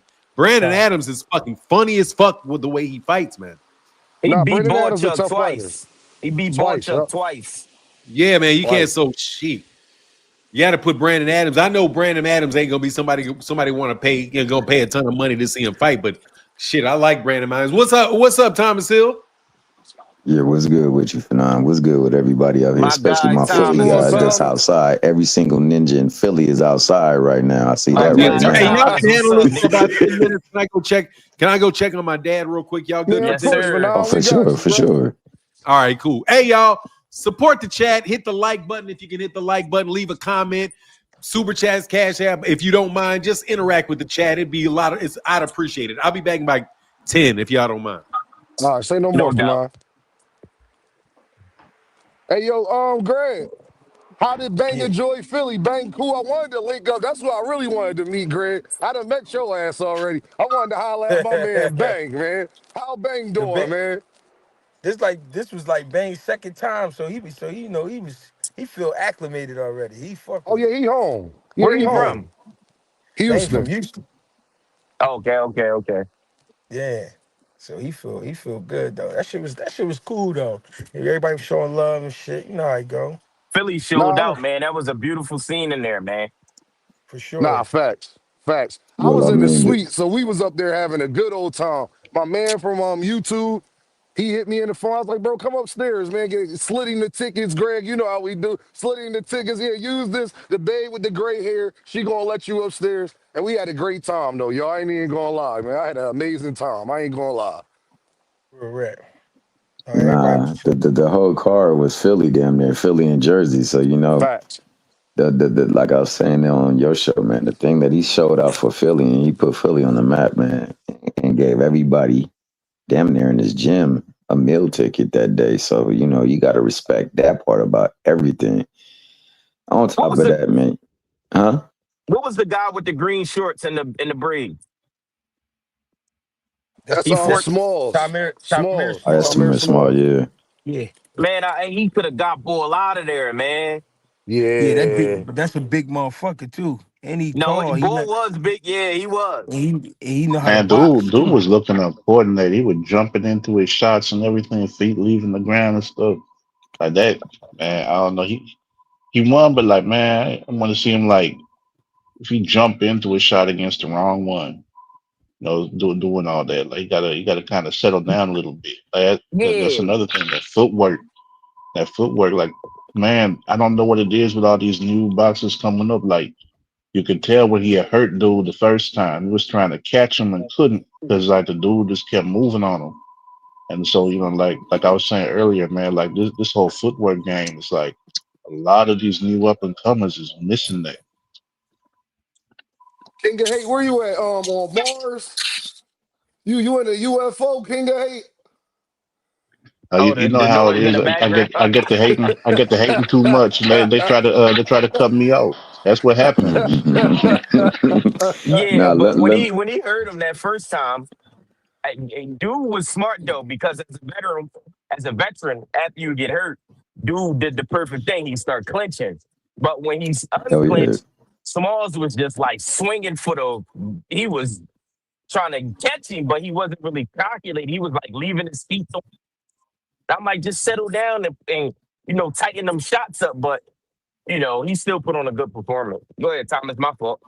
No. It's not your fault. Absolutely. When you hurt, man, you gotta do whatever you gotta do to survive. Like I said, man, I remember that Mayweather Mosley fight. That ninja held on for dear life. Like he gripped him up like it was the last slow dance of the night, and you with the one that you was like scoping for the whole day, dog. He was on him.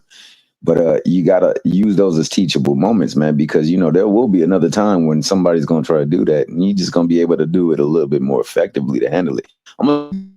Regarding the call out, like everybody speak about Boots, and they throw mud on his name, bro. They don't even throw dirt; they throw mud on his name.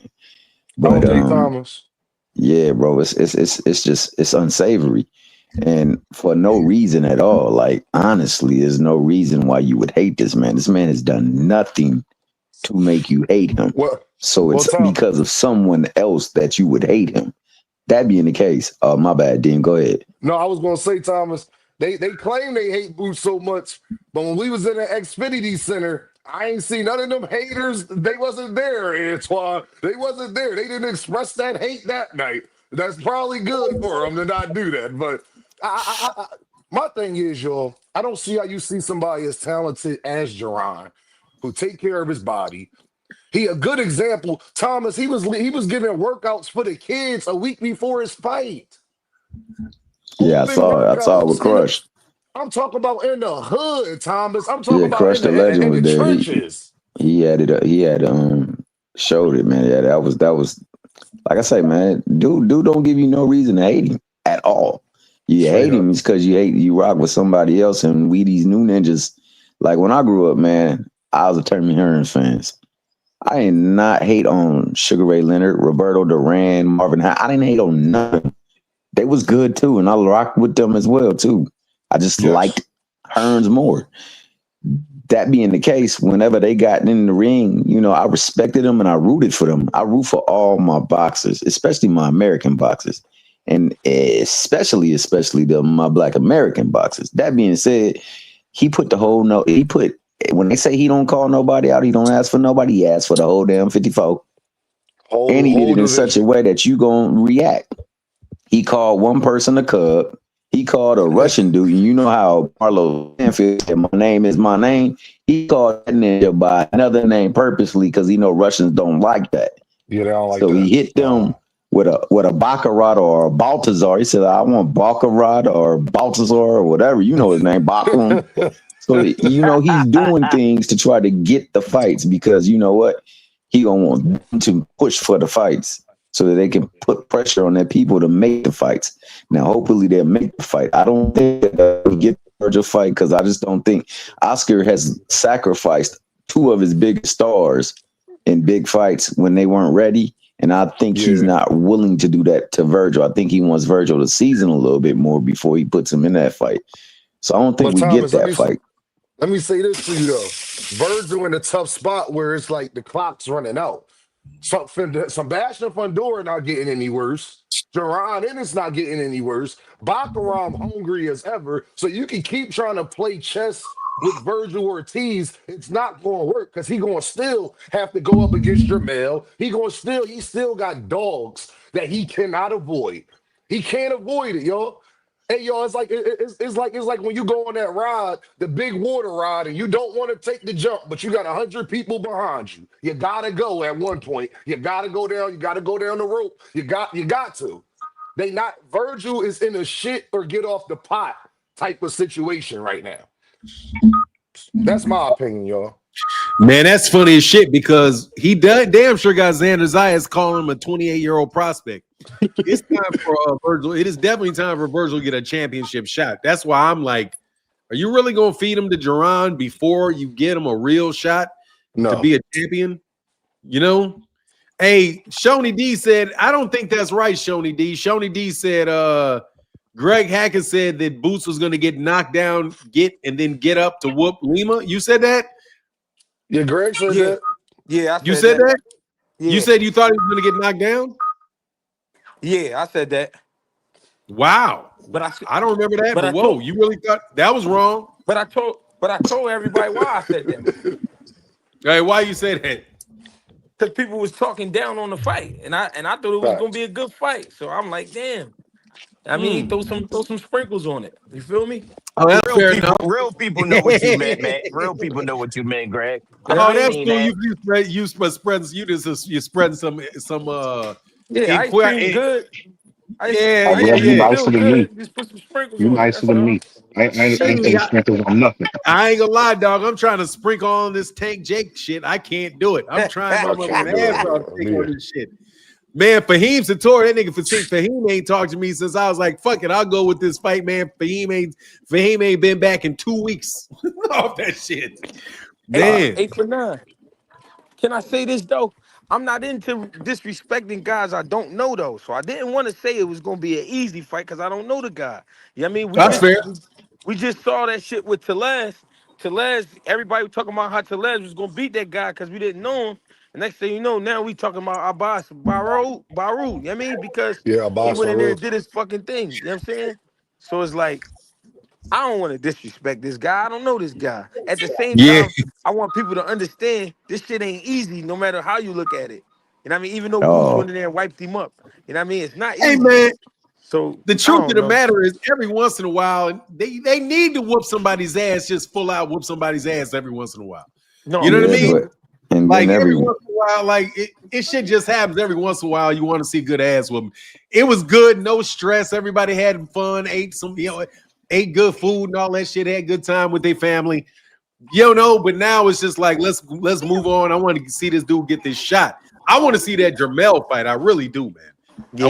I really want to see that Jermel fight For now, because Jermel is seasoned. Jermel not coming back and fighting Boots right away. Jermel going to take another. If they do fight for now, that'll be probably one of Boots' last fights at 154. so But then by because that same standard, then you see why they don't put your boy Virgil Ortiz in there with Boots. I know, Tom. I've And been for trying to now, what tell you were KO saying, this. Hey, real quick. Hey, my guy Burr 101 with the $5 holler, brother. I'm sorry I was late on saying thank you for that, brother. Thank you for supporting the chat, bro. I appreciate you, brother, so much, man. Thank you. Go yeah, ahead, for man. now, what you were saying, upsets is good for boxing, man. What's that? Upsets I'm is good. sorry. I said upsets are good for the sport of boxing. Yeah, get an ass whooping every once in a while. Get some highlight reels. That Devin could use that shit. They need to throw Devin in there with a cookie. Seriously, they need to throw his ass in there with a Nah, they soft don't need to ass. help him. They don't need to Yeah, help him. He done talked bro, his he way gonna be into this jumping hole. around the ring. He gonna be jumping all over the damn ring, dog. If you don't give him somebody like every once in a while, bro. Like Errol, if Errol jump out and fight fucking Murtazaliev or some shit like that right away, I'll be pissed. He need to get in there, be able to be under the lights and some shit with an easy little fight every blue fucking moon. The other people take that shit. Tyson Fury, every other fight Tyson Fury takes is an easy ass fight. Every other one, or like every Facts. 2 out of 3 Come here. easy ass fights. Come For now, I here. wanted to ask you a Fix your question because jacket. I Come ain't here. seen you since then.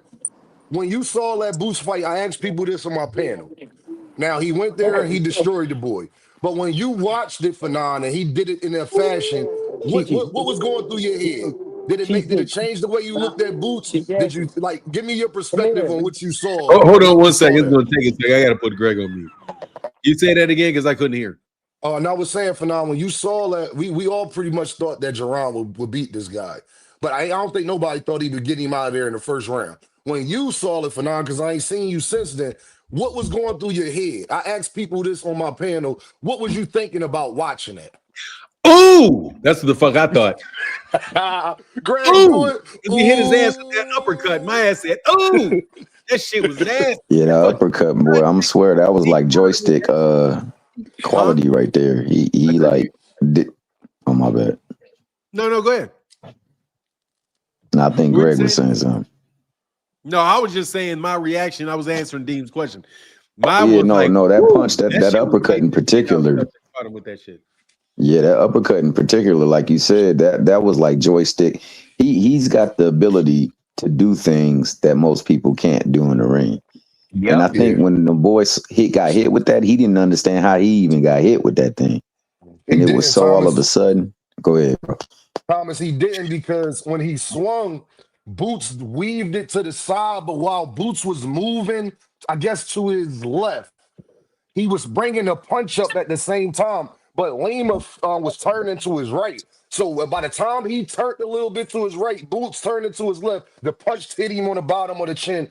Nobody's going to stand up from that punch because that's a phantom punch. And it's an uppercut, Greg Hackett's favorite punch. It's an uppercut, and it's going when you don't see them, you 9 times out of 10 you go down. 9 times out of 10.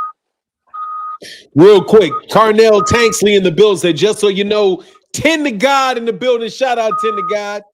10 to God. Yes, What up, my guy? Greg, I think you muted.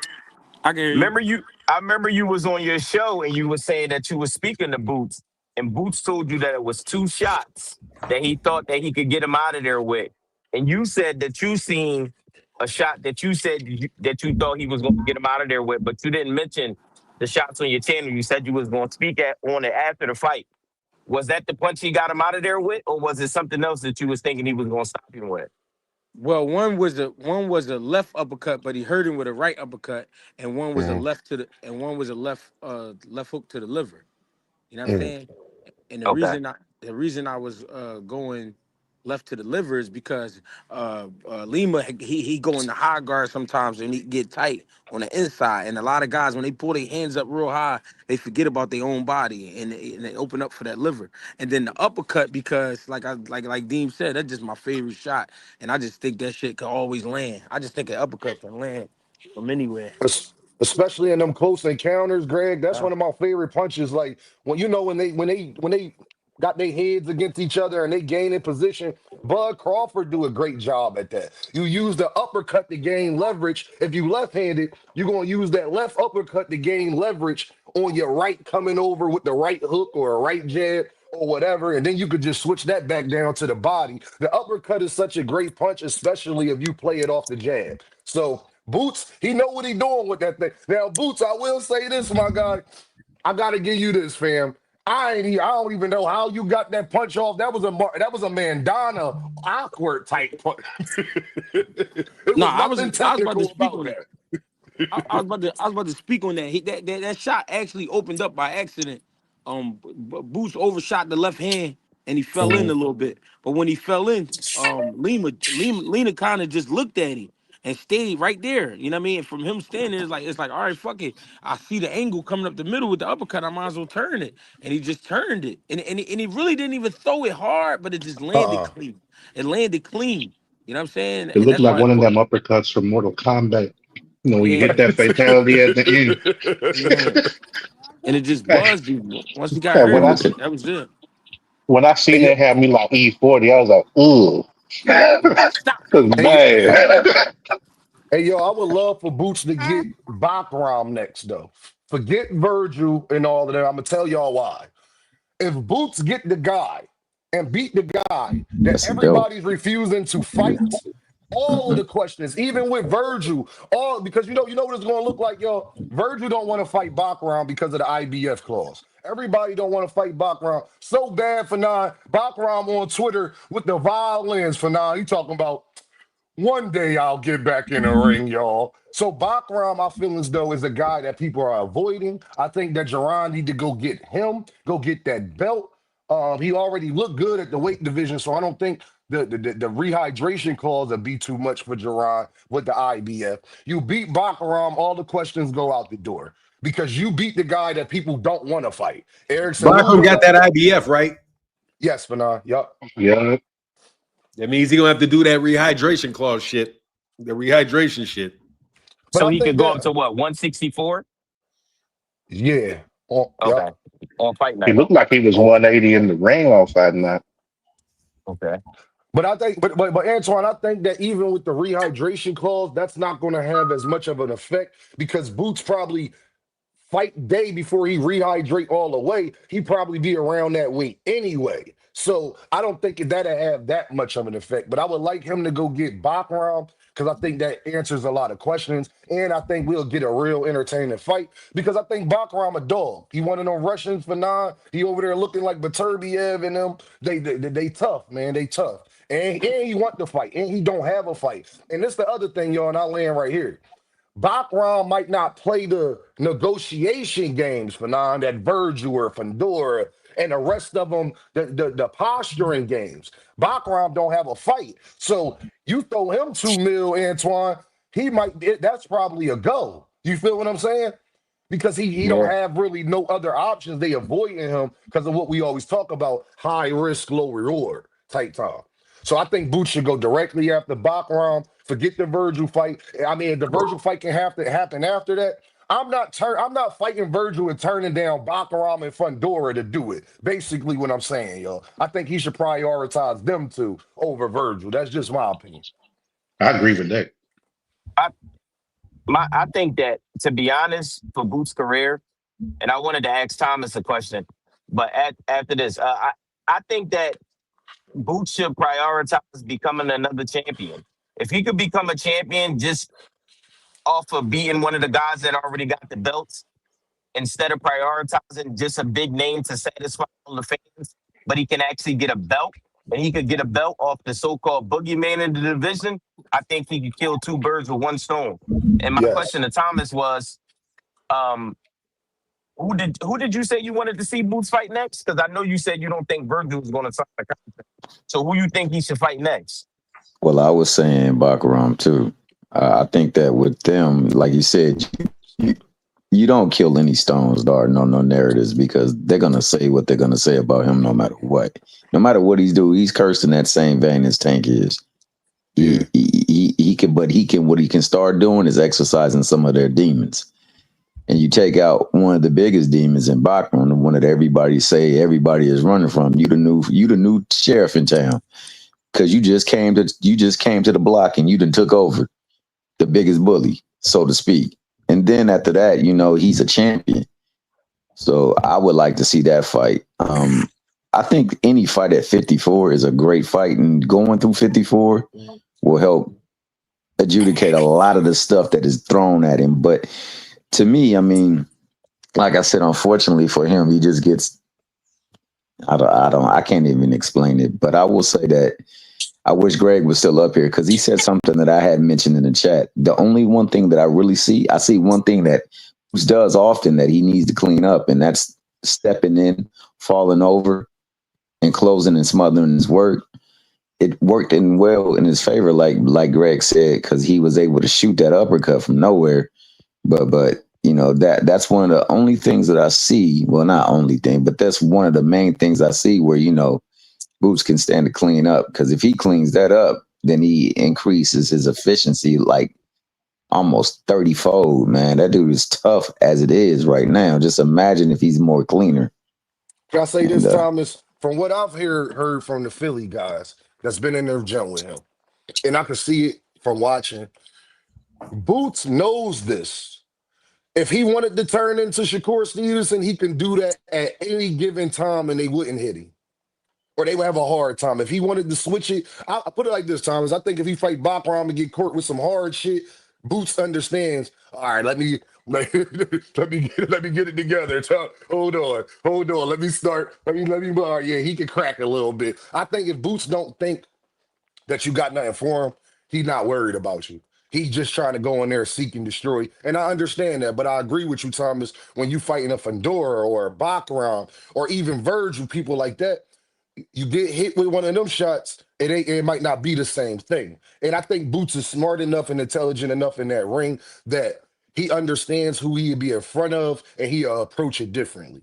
So I think against like a Fundora, he'll be very defensively sound, because I think he would have to be. The guy's 6'7". I think against Bachram, he understands Bachram's a pressure fighter. So if I'm not hurting him immediately, I got to be good defensively because he a dog. So that's from what I heard from guys that been in the gym with him, that Boots defense, he can actually not get touched. I don't know how true that is for now, because I haven't seen that. I've seen him get touched in fights, but all of those guys, you see how that ended. So, but I agree with Thomas with that. That's probably my biggest concern when it comes to Boots is sometimes he leap with his shots and he uses his athleticism, similar to Roy in that way. So similar issues we used to have with Roy. But I think that Boots is more fundamentally sound than Roy is, and that he can he has no problem adjusting if it came to doing that way. That's my personal opinion. Yeah, my I can thing agree with with that. probably always like it's a situation where he can do so much that he does so much,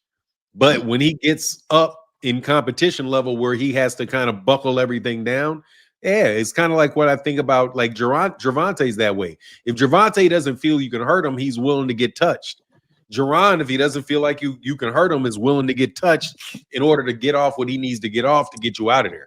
I think that's by and large an East Coast thing, man. Them dudes be fighting, man. Dudes in Philly fight. So I think it's going to be tough for you to ever really get the fight out of him, because that's what Philly fighters do. Just kind of like Mexican fighters have a certain style to that Mexican. There's a certain style to Philly, man. That's what Philly. Now I know Bernard Hopkins had excellent defense, but Bernard is right there in the pocket with it. So I just think that's how Jaron's going to be. But if he gets in there where it's some shit where he really has to be tight and really fundamentally sound, he can probably do that. Which is why I hope he starts doing it more to these lower level guys. Like one of the thing I liked about a lot of people Didn't talk very highly of Deontay Wilder's last fight, but I like the fact that he just kept touching the guy with the jab. Just it was a stiff jab, but boom, boom, boom, boom, hit him wherever he could hit him, and just systematically broke him down. So anyway, that's my thought. What were you gonna say, Phoenix? I think that was Thomas. Oh, somebody was saying something. Try to jump in. Yeah, no, you know, honestly, I forgot, but I will say this because what you just said reminded me of things like you compared him to Tank. And one thing we know about Tank has a very good chin. Same thing with Boots. Like he can sustain hard punches and roll with them as well too. When Boots is like trying to make you miss, he doesn't have a problem making you miss. It's just that to me, like sometimes in trying to get a kill shot or something like that, he overcommits or he overshoots and he falls over and smothers everything else he could do. But like you said, he's so good that, you know, against folks, all that does is create openings against them by trying to take advantage of it. And, you know, it's you when you have that platinum chin insurance, sometimes that leads to like breakdowns later on in your career. So you don't necessarily have to get touched with certain stuff, like stupid shots. And I think that sometimes that creates that opportunity for people to land some stupid stuff on him. But other than that, man, I mean, it's tough because, like you said, Fanani, he can do so much that he does so much in the ring. I like the way you worded it. I wanted to ask y'all something real quick. So, like, what y'all think? Like, I seen what Kay said about taking a bounce belt first before background. Just because, like, if it's a unification, then Boots don't have to worry about the rehydration clause of the IBF. Yeah. Phoenix, I think that'd be a smart move. The only reason why I said Bakram is because I've been hearing that Xander and Abbas are already in negotiations to unify. So I'm not sure if that fight will be on the table at the same time period. He could fight Bakram. You feel what I'm saying? We don't know if that's going to go through or not. We don't know if Top Rank, when they going to want to put him back in there, because they talking about getting Xander in Puerto Rico and all of those things. So I'm not sure, Phoenix. I would love for him to do that strategy, but I'm not sure if Abbas and Xander is going to unify, and we're not sure how long that's going to take. Y'all know how this stuff go, especially with these unifications. So I'm just thinking timeline-wise, Boots just got out of the ring. Bakram don't have a fight. Boots didn't take no punishment. I feel as though it's right there for the taking. Yeah, that's why I that. said Bakram. That's why I said Bakram. Yeah, I would have said Abbas, but yeah. Yeah, this is just that IBF rehydration clause. I don't know how much that's going to be a strain to have to do it for so long, and then hoping that you can get the unifications with the other guys in the first place, or if they're going to try and freeze them out. Yeah, that IBF one is tricky for sure. But whatever you can get first, I say get it. I just hope it's just a higher level fight, man. No, I agree with that. He did say that the guys at 154. I like what he said. He said the guys at 154 don't know it, but they just holding my belts right now. You know the problem I got, y'all, that frustrated me? Because I was looking at the rankings. Lima is people talking about Lima like he the 15th ranked guy. I seen Brian Norman Jr. knock out Jin Sasaki. The whole world praised him. Jin Sasaki is not even ranked in 147. He's not even ranked. I looked at the rankings last night. So it'd be like, you could say what you want to say, but the guy he just made it look like that. And I just think he had more to do with just how talented Jaron is over a guy we say ain't this. Because if y'all go look at the 154 rankings, at least 70% of them people, you do not know who they are either. And Usman Lima was ranked a lot higher than a lot of those guys. So that was the part that caught me off guard. Man, I know, right? Like, you should have fought an electrician. You would have lasted 9 rounds. Hold on one second. Bro, look, it's the only time I'm going to address silliness. First time watching live, please don't talk about Bud getting locked up. He was not locked up. And why in the fuck would I be defending police officers? Oh, this dude. Who, him? Man, this dude be out here saying, imagine boxing hacker sounding literate. That's what this dude is. No, I can't think of that. That's impossible. Boxing hacker sounded like that. I don't know who this dude is. Why are you just making shit up? That's my guy. That's Rich Fanon. He a Shakur fan and Bud fan. He come Yeah, past my he's a channel. Shakurian. Please You gotta don't. forgive Yeah, but him. whoever fuck talked about Bud. First of all, nobody was fucking talking about Bud. So what the I fuck don't- you talking about? Number two, Bud did not get locked up. And third, who the fuck would be defending cops, man? Like, you just came in here to start shit, bro. Now he's Go ahead, still Joe. mad at he's still mad at Manager Marty. That's residue from Manager Marty. That comment really for Manager Marty. What's up, Rich? Stop it, Rich, in the comments. Relax, Rich. Relax. He be doing the Anyway, same stuff go on ahead, 2 Cents channel too. It's funny how I can catch a troll like that. Like, bro, you just came out from left fucking field starting dumb shit, bro. These guys, I know you have a stance against blocking people and stuff like that, but some of these guys, if you're not coming on here to talk boxing, I don't even know why y'all come past these channels. You say Bro, you're look, Shakur I'm Nah, getting nah, my ad Rich. revenue, nigga. They can watch. Rich not one of those type of people, but he is heavy off into like, you know, people coming up there and saying things that, you know, they not for sure is true or not, or holding to a certain standard. And he had a problem with what Manager Marty did. But Manager Marty also used his facts to base everything that he said on. So it was just like, I guess he was reading the post of the chat and seeing that, you know, there's some some hesitancy for Crawford, or some resistance to how great Crawford has been in his performances. So I guess he took that as Thomas, let's be real. All right, I'm sorry. I gotta be real. Y'all know be Dean. real, I then, gotta be people. Dean. I gotta be Dean. Y'all know y'all can't say nothing about Black Jesus. Y'all know that is Terence Crawford. He parted the Red Sea. You understand? And anybody who's associated with Terence, they the disciples. You understand what I'm saying? You know you can't talk about the disciples and all of that. So that's all that is. Ever since Bud beat Canelo, you can't mention Bud. If it ain't praising Bud and saying the best in the world, they gonna try to crucify you like they did Jesus Christ. Yeah, but this is some horse shit. I don't get it. First of all, Bud didn't get locked up. Like, I mean, I'll talk any all day. Bud did not get locked up. He did not go to jail. He was, somebody stuck a gun in his face, though. That's for damn sure. But he didn't pull the trigger. So I'm happy that the cop didn't pull the trigger. And hey, man, if you have a gun in your car and a cop sees it, bro, and you're black, dog, you know what the deal is. Your ass better be you should be glad Bud's alive. That's the only thing I'm gonna say. For now, they thought he was Kendrick Lamar. They thought he was Kendrick Lamar. Yeah, but On top of as that, we Dean wasn't even did state, that was residue from Manager Marty, and I don't know if he's it can be residue, but this ain't Manager Marty, and I don't get the shit. For sure. None of the statements that you made were true. There's no way Manager Marty said Bud was locked up, because Bud wasn't locked up. And I don't know what there is to defend the police officer other than the police officer didn't shoot his ass. And I'm glad about that. That's a fucking wipe your head off, everybody lived, move on about your business type shit. Because his ass could have been dead, bro. Seriously. That's one of the reasons I don't like guns. I don't carry guns. Shit, cop sees a black man with a gun, boom, boom, boom. Like, shit, this is America. That nigga need to be glad that cop didn't pull the trigger. Thank you. And guess what? That's how bad it is in America. The nigga needed a parade just to live. Because if his ass he didn't just have a parade and wasn't well known, pop, nigga. Okay, so no, man. Kudos to the cop that didn't kill him. Kudos to everybody that went to the parade that led to that nigga not getting killed. Because I'm from Chicago. I've lived in Kansas City. Bro, people disappear off shit like that.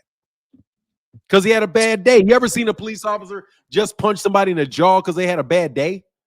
Yes. Like they're trying to handcuff you. All of a sudden they get pissed off. Bop, bop. Then they punch you upside the head. That's what cops do. Yeah. So anyway, I'm just happy the nigga's alive, bro. Go ahead, y'all. I'm sorry. For now, back in my younger days when I was doing things I shouldn't have been doing, they used to pull up on the block and just hop out and be like, y'all know what the deal is. Just turn around. Y'all know what the deal is. Dean, where you from, Dean? I'm from Philly. I just said all the Philly Negroes was outside. I was saying, like, I said all the Philly ninjas is outside today, Anton. You didn't hear me say that? Yeah, I'm no, from I It know down. where you was from. We you, both from Dean, Philly. and your boy Greg. I'm from down the bottom. Antoine, 40th and Oh, now I Powder. wanted to know if you. I wanted to know if you knew about Officer Reed. You probably know about Officer. He used to terrorize Southwest Reddick. Officer Say it Reddick. again. You was breaking up, Antoine. What you say? I said, you know about Officer Reddick down there? He used to terrorize y'all down there, man. I think Yes, he locked up yes. now. Yeah, yeah. That's where my mom from. My mom from Southwest Philadelphia. That's where my mom Yep. from. He used to Yep. terrorize people. 60th and Regent. Jameson Children. Jameson Children. I'm sorry, man. Let me just get this real quick, and y'all can go back to Mhm. reminiscing. Jameson Children said, "Praise be to Terence Christ. He parted the PBC and led Bud Buddies to the promised land." Satire. Yeah, go ahead. Shout Nah, out to but he ain't even want to Jameson. feed the 5,000. He said F them all. Yeah. Shout out to Jameson. Jameson, I hope you over there collecting them donuts and being successful, my good brother. I'm proud of you, Jameson. Keep doing what you're doing, family. But yo, AKA the benefactor. Shout out Jameson Childress. I'm gonna say one thing, man. It was diabolical how my man said, "Let me get this out the way, then y'all can get back to reminiscing." That was a come on, cold. Tom. That was cold. That was cold. Don't do me like that for now. Don't do Oh me wait, like Dean, that. before I forget, These Dean. Hey, Philly you cops seen? crazy for now. Yeah, yo. Hey, They man, I crazy, love man. Philly, bro. I was never allowed to play out. We were from West. My people are from West Philly, bro. I go there as a kid. They wouldn't let me outside for shit. Like there'd be little kids out on the block. My granddad be like, "Hell no, stay your ass inside." But yeah, man, I used to love Philly, like the little tasty cakes, and used to get tasty cakes and Yeah. Yup, yup. cheesesteak and shit. I love Philly, man. Boots Philly, gave that's Yo, one of Lima those two cities cheesesteaks I've after the ever really fight. been in. What? he did. I Boots said gave Boots Lima 2 gifted cheesesteaks. Lima after the He fight. didn't give him them goodies. Oh, hey, Now Dean, you you seen that video I sent you, right? of Shakur. Yeah. Yeah, I got it. Hey, I got a Hey, second before one you go coming. into Shakur, fix this off. Let's get this off real quick because I know you about to go on one. If all we need for Rich and people like Rich for good old beats Breaking up on real your bad, boy Thomas. Shakur, and we won't be having these ninjas. Thomas, Oh you're my bad. breaking up I'll real just say bad. we just need still breaking up. Not No, you anymore. good. I'll say all we need for people like Rich, for Rich and people like them Shakurians is for Tank and Shakur to get in that ring so Tank can put them beats on them. Everything be smooth from now. We won't be getting no more. Hey, I don't they'll be believe in worse for any of position this than stuff, man. Devin fans after Ryan. He'll be I worse than never that. believed he wanted to fight. They don't Oh, want that's what my next video is. I'm working on that right now. it. We sure you is, Phoenix. We sure you is. A King of Hating exclusive special feature. Hey, yo, I just want to say this, yo. Jaron Ennis, man, the city of Philadelphia, man, they really got love for that boy. Dennis Thompson as well. He had a lot of love in there last night. He won a Boots Fighters. They showed a lot of love for that young man. I'm glad he went in there and did his thing. Shakur, little cousin, Mr. Moses did his thing, and then Look just and like it's Shakur. fight He look exactly. horrible. Like just like him. Just like him for now. You took the words out of my mouth, just like him for now. It ain't gonna be too exciting. But the thing I like about Moses, though, at least what's his name? Zaquan. That's how you say his name? Zaquin? Zaquan. Zaquan Moses. Zaquin Moses. Zaquin, at least Zaquin will he'll let his punches go a little bit. I do like that. He'll let his punches go. But Jaron Ennis, though, yo, I think we on a great ride. I think Jaron is going to read him, Benavidez, Bam Bam, people like that. I feel as though is all of that stuff that people claim that they care about. Then why aren't y'all bigging these three guys up?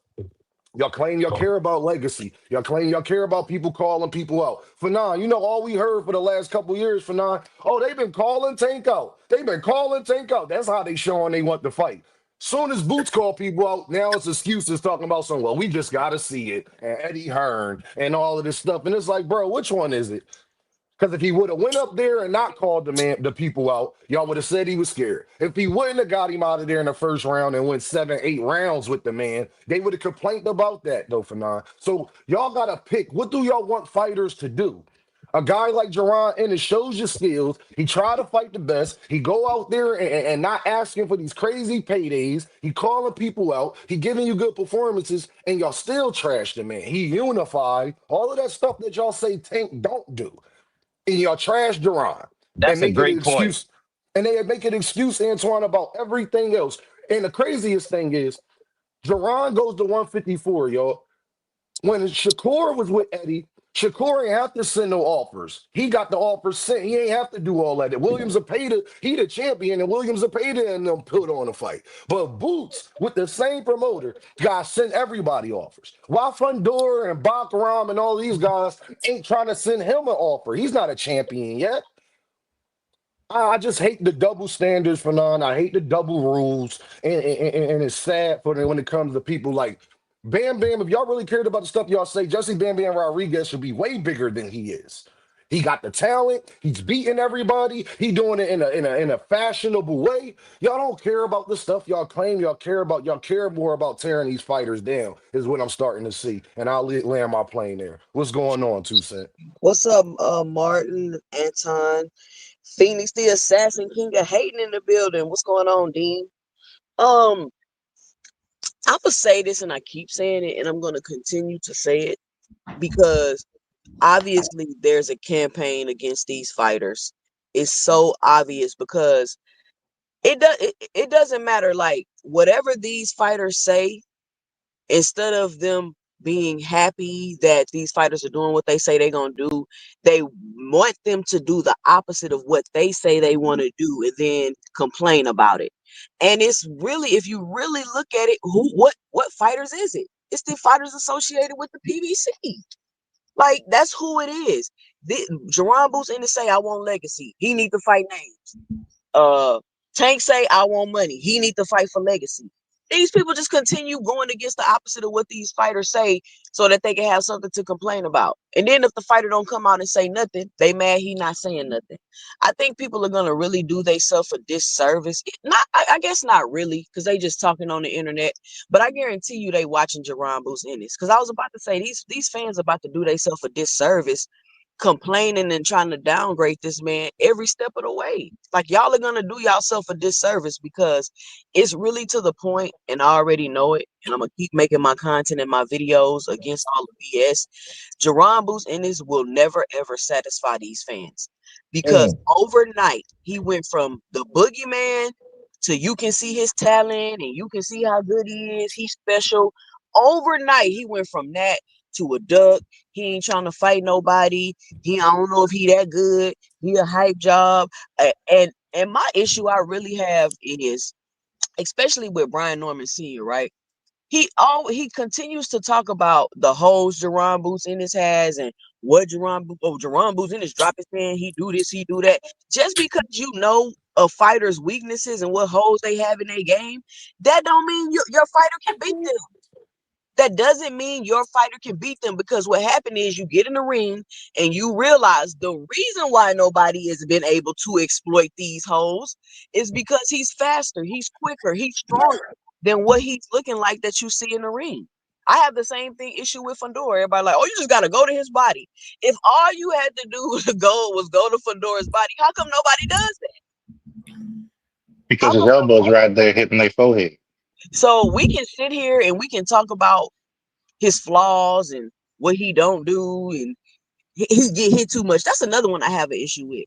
Jaron Boots Ennis has 35 fights. He's lost 5 rounds. How the hell is he getting hit too much, y'all? Great point. Preach. How is he getting hit Preach. too much? That shit don't make no sense. Y'all just be saying anything, not thinking about what y'all saying, repeating other stuff you heard people say. And you telling me Boots not special? I don't care who you are. I don't care if you fighting a tomato can, a green bean can, a corn can. I don't care who you, a garbage can. You losing 5 rounds, that is special, y'all. Like, let's just be honest. But that's my 2 cents. I wanted to come up here. Shout out to Jaron Boots Ennis. I always look forward to watching him fight. I don't care who he's fighting. I don't care who he's fighting. I wanted to see him fight. I want to see him perform. Are y'all not entertained every time you watch Jaron Boots in his fight? Yes, highly entertained. Highly I know entertained. I am. I know I am, And, even though I'm 50-50 on him, he's still entertaining. and can I say this, y'all? Because this is important that Jay came up here and said this. Y'all see how women act? Women actually support. Women actually go buy tickets. When I went to Boots fight, it was a lot of women out there. You understand? It was definitely, it was at least half as many women there as men, at minimum. I can promise you that one. You see There how was women women actually there support that the, was by themselves and wasn't even with a man. I've seen groups of women by yes. themselves that wasn't with no men.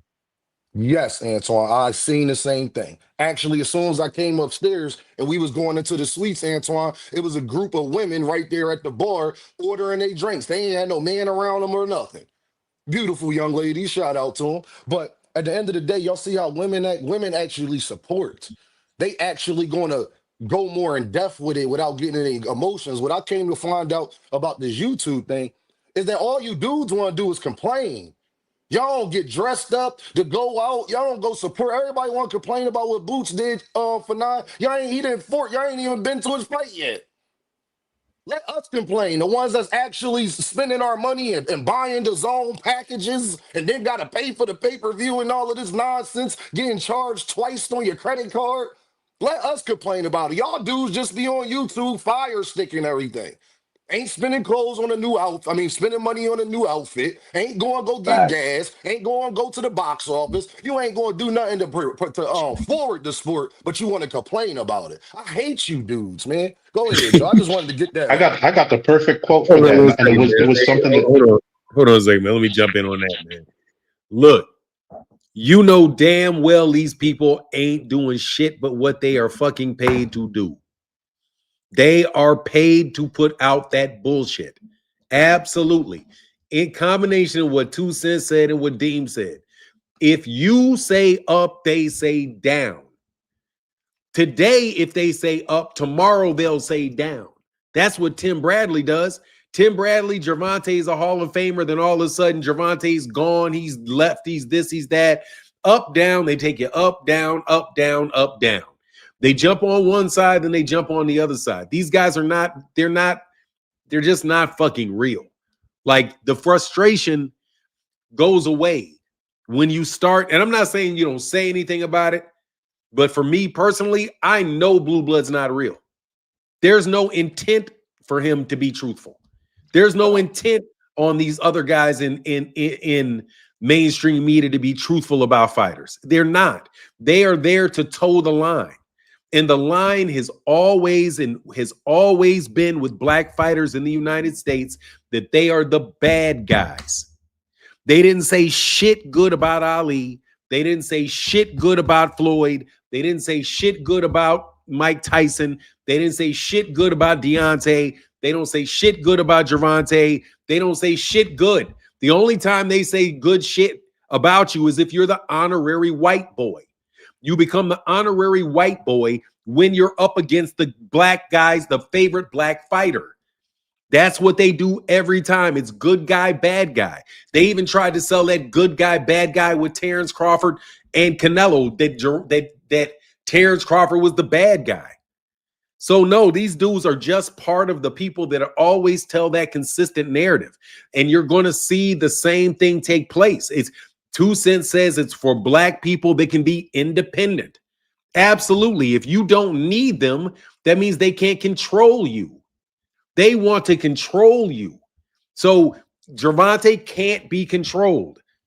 So what do? They dog him, try to ruin his reputation. Why? Because that's their competition for the fighter that they want you to like.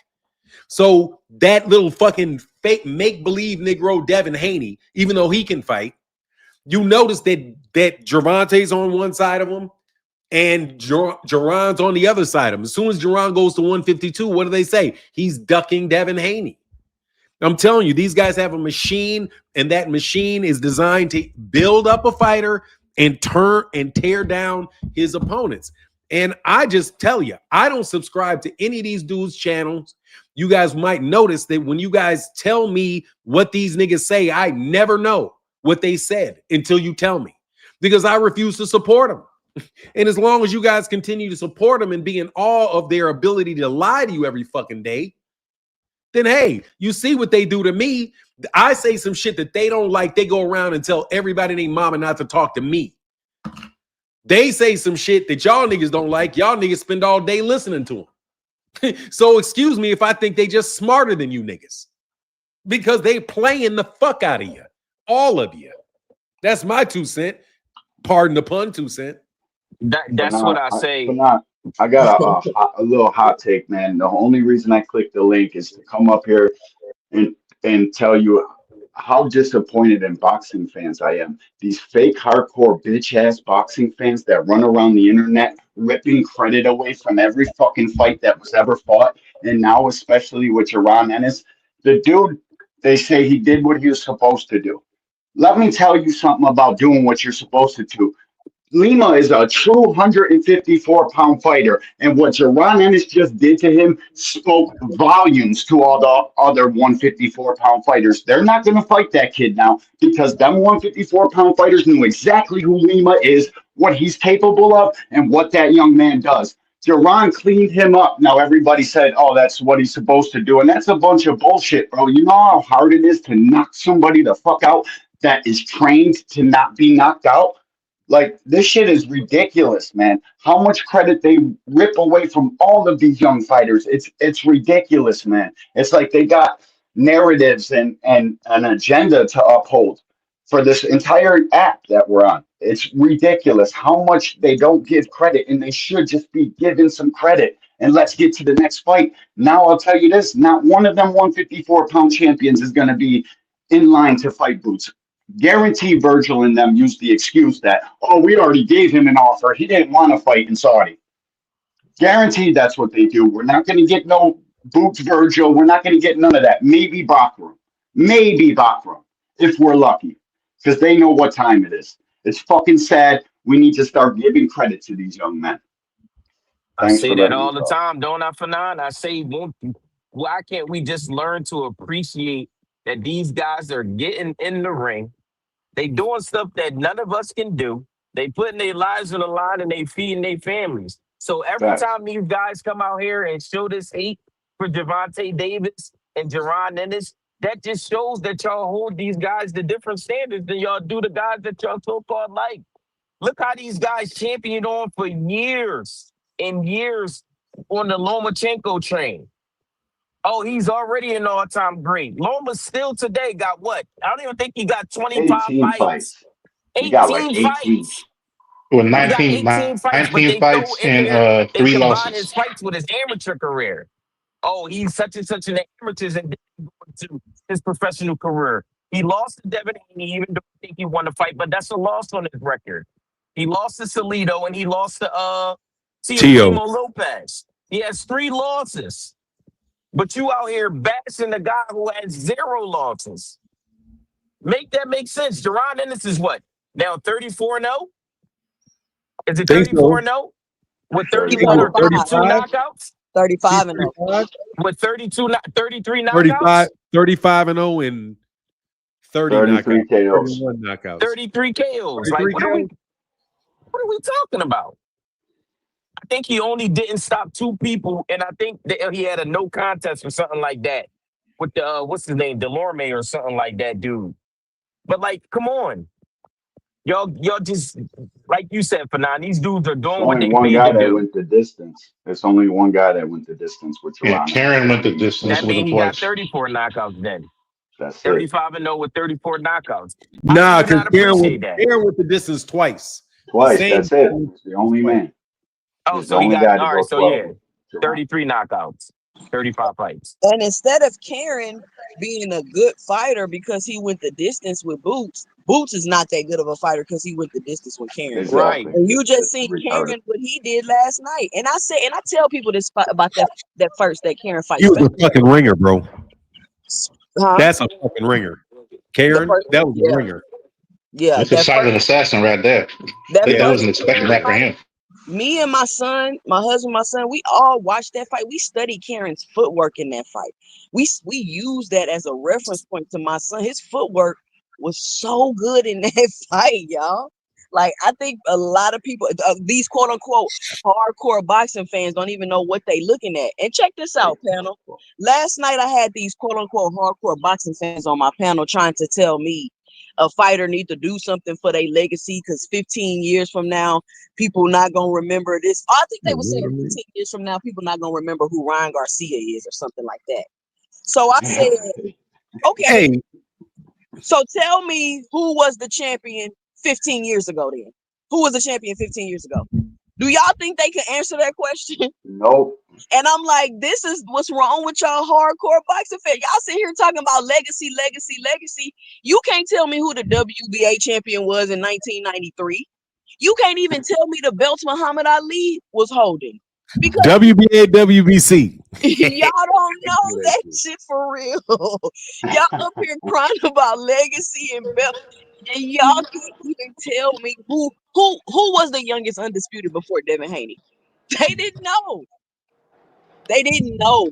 So I'm telling y'all, all this legacy talk is all just propaganda. Y'all stop falling for it. For real.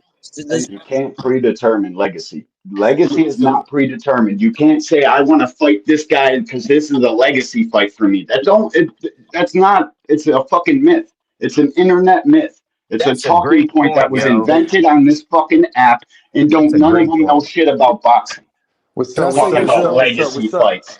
What? That shit gets determined Hold on. after Hey, you're let's not done. talk. We got That new is a people out great here, man. fucking Let's not point, talk. man. Let's God, not. What's up, this is a D1? great What's up? panel, Hold Fanon. on.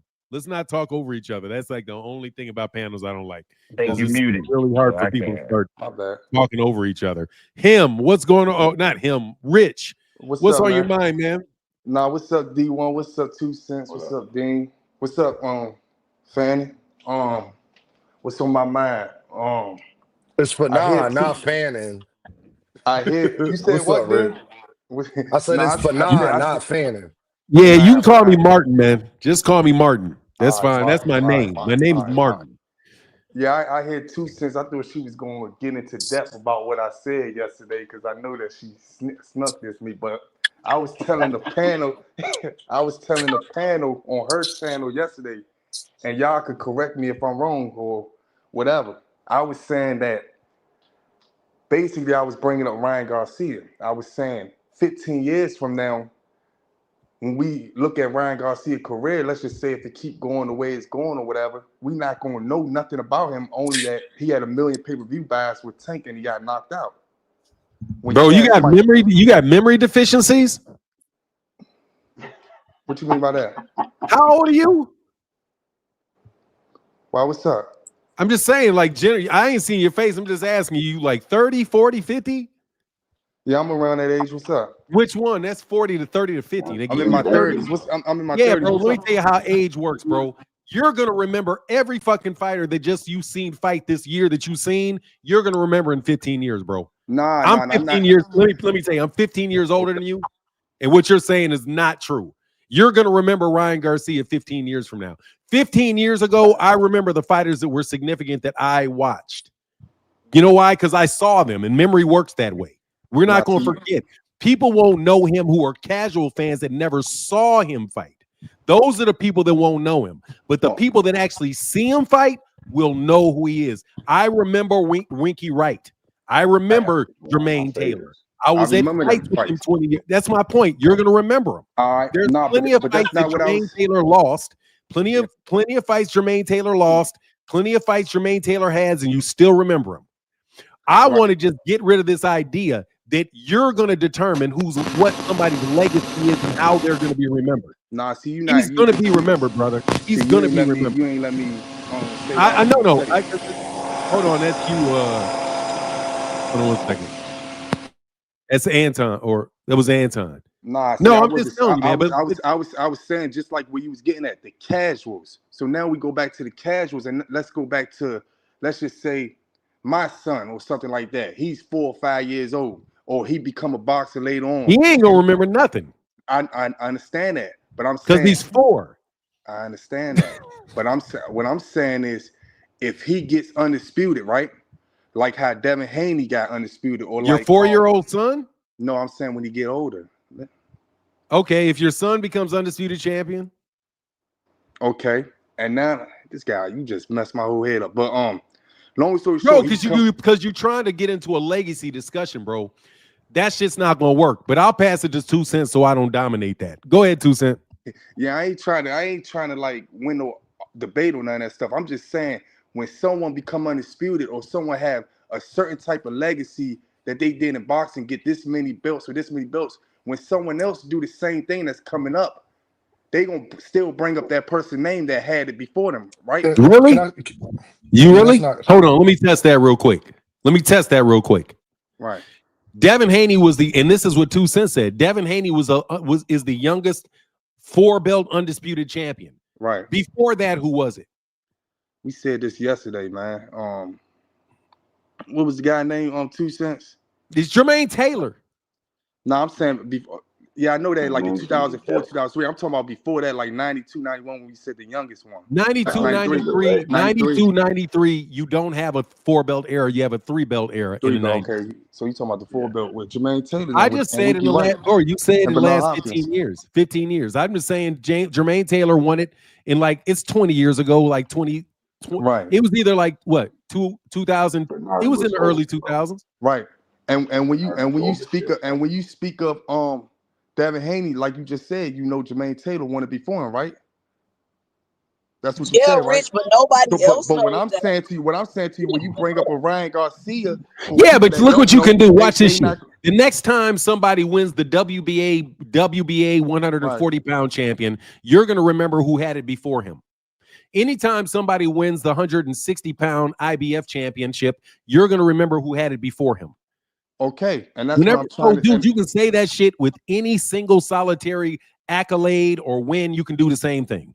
You can say when Gervonta Davis did a 1.5 million pay-per-views, who was the last person to do it before then? Probably Floyd Mayweather Jr. or Canelo Alvarez and Gennady Golovkin. Probably Canelo Alvarez, Gennady Golovkin. Right. You can do that with any particular accolade for anybody. Right, and that's so you're just playing a game. That's what I'm saying. It's not real. That's not real. Can I say this real quick? Hold on, Rich. Can I say this real quick? Go ahead, Dean. I get tired of the legacy talk because y'all don't mean it. And I brought this guy up for now. There was a guy who got a great legacy, and I ain't never, since I've been on YouTube panels, I ain't never seen nobody make a video about this guy. I ain't never seen no panels about this guy. I ain't never seen people talk about how great he was, and he beat some of the greats of the era. We talk about all the other greats that was in his era, and he beat them, and we don't even talk about him. That's how I know that y'all don't care about legacy. Do y'all remember a guy named Joe Calzaghe? Yeah. Joe Calzaghe. He beat him when he was older. He beat him when he was older, but I remember Joe Calzaghe. But what I'm saying, 49-0 from Great Britain. They do not talk about Joe Calzaghe, so you don't care about these legacy fighters because he's an actual legacy fighter. I'm sorry, Deem. I'm sorry, Deem. I'm sorry. I'm 56 years old. I'm probably the oldest person on the panel. Any nigga in his 30s talking about legacy is full of shit. Full of shit, bro. You're 30 fucking years old. What the fuck? You're only 30. You're kids. No disrespect. You know who talks about legacy? 60-year-olds. Right. 65-year-olds, 70-year-olds. That's who talks about legacy. Any 20-year-old, 22-year-old, 30-year-old talking about legacy is full of shit. Bro, you ain't even went through a midlife crisis yet. Bro, you ain't even going through the stage of your career where you be like, God damn, nigga, I'm old. I can't go to the club no more. Nigga, you can't talk about legacy. You ain't finished the shit you working on. You got to finish your boxing career before you talk about legacy, nigga. As soon as you start talking about legacy, you look like Devin. Devin, your legacy is that Ryan Garcia made you shit your drawers in the middle of a fucking fight. That's on your road. Nigga, focus on what you got to do. The minute my son starts talking about his legacy at 25 years old is the minute me and him start scrapping. Nigga, you got to focus on what you do every day, bro. You're looking, what are you looking in the past for? You got your whole life in front of you, but you looking at the past every 5 seconds. Legacy the whole guilt, only thing that shit is a guilt trip. It's a guilt trip. It's like telling somebody in high school, If you don't go to college, you're going to be a bum. If you don't go and get yourself a trade, you're going to starve. That's bullshit. You're just trying to guilt trip a nigga into doing what you want him to do by talking about his past. Gervonta is 30 fucking years old. His legacy is not determined yet. It's not. But I'm going to tell you what is determined, that big-ass bank account, okay? Yep. Because that's what the fuck you're supposed to be getting. I'm telling you, I'm 56. Anybody under the age of 35 years old, 40 years old, talking legacy, bro, you're just guilt tripping somebody, man. These kids got to get up and go to work every day. They didn't make it. Don't you even realize that when Shakur Stevenson or Gervonta Davis is done, say they're done at 35 years old, you still got to fucking live. Like, what do you think is going to, your life is over? What the fuck? You're going to turn into Adrian Broner. You're going to sit up there, drink all fucking day because my life is over. My legacy's set. What the fuck is there to live for if your legacy's already set? Stop putting that shit on these dudes, bro. There are professional athletes that have 50, 40, 30, 40 years going to completely different careers, become medical doctors, do all kind of shit. It's not their legacy, bro. You don't get to determine their fucking legacy. And boxing itself will be their legacy no matter what they do. But you guys are trying to act like that you get to determine what people need to accomplish in order for them to get your appreciation. Nigga, fuck you. All they got to do is get in the ring, fight, collect their money, and don't let them guilt trip you, bro. I'm telling you, don't let nobody guilt trip you about your legacy. That's a bullshit term, bro. Go ahead, Joe. Can I add this? Yeah, go ahead. It's a coach, Andy Reid. I'm a Philadelphia Eagles fan. I'm going to tell you all what Fanon saying is 100% true. And if you sit there and let these people keep trying to make you feel bad about these things, I'm going to show you why I could be completely wrong. Andy Reid had a lot of success in Philadelphia. He lost his sons here, Fanon. They was dealing with drug problems, all that. A lot of that is the reason why Howie Roseman, our owner, Jeffrey Lurie, he let Andy go. Now, Andy went to 5 NFC championships, the whole 9, went to the Super Bowl, everything like that for now. But he wasn't considered the greatest coach of all time, or even in that conversation, and he was in his 50s at this time for now. He already didn't coach Brett Favre and all them in the 90s and all of that. Then he goes to Kansas City for now at 50-something, 60-something years old. And then he moves up in the draft, and he got Alex Smith, and he drafts Travis Kelce, and he drafts Tyreek Hill. They do pretty good. Still get put out, don't go to the Super Bowl, nothing. Andy still got that tag on him for 9. Can't win the big game, can't win the big game. He's 60-something years old for 9. He could start talking about legacy. If y'all would have stopped him right there, that would have been his legacy, right? Good, but not good enough. But then he get Patrick Mahomes. And then they be in 5 of the last 6 Super Bowls. His legacy wasn't over. And if Andy Reid thought like that, he would now he talked about as either the greatest coach of all time or second greatest coach of all time. Just 8 years ago for 9, that wasn't his legacy. And I'll leave it right there. Yeah, but I guarantee what Andy's going to do. After it's all said and done, and it writes itself. Hold on, let me film. Look, man, and I agree with you. I'm telling you, when you get to a certain age, that shit is just reminiscing. It's not your legacy. Like, it's just reminiscing. Your 50s looking back on your 30s, that's reminiscing, bro. That's not your legacy. Like, there's a lot of things that you've accomplished and all that shit, but your legacy, I'm telling you, man, seeing your parents age and all of that, dog, it's like, man, the last thing these people are doing when you're like, walking into hospice or anything like, I'm sorry, angry white man. I'm sorry. He jumped off. The last thing these dudes you're doing is thinking about, your championship belts and shit that you won.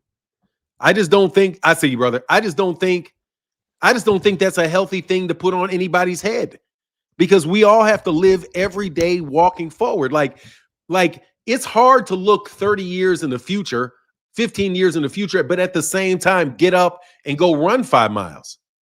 Like, I don't even understand how you can do that. That's going to be very mentally draining on you.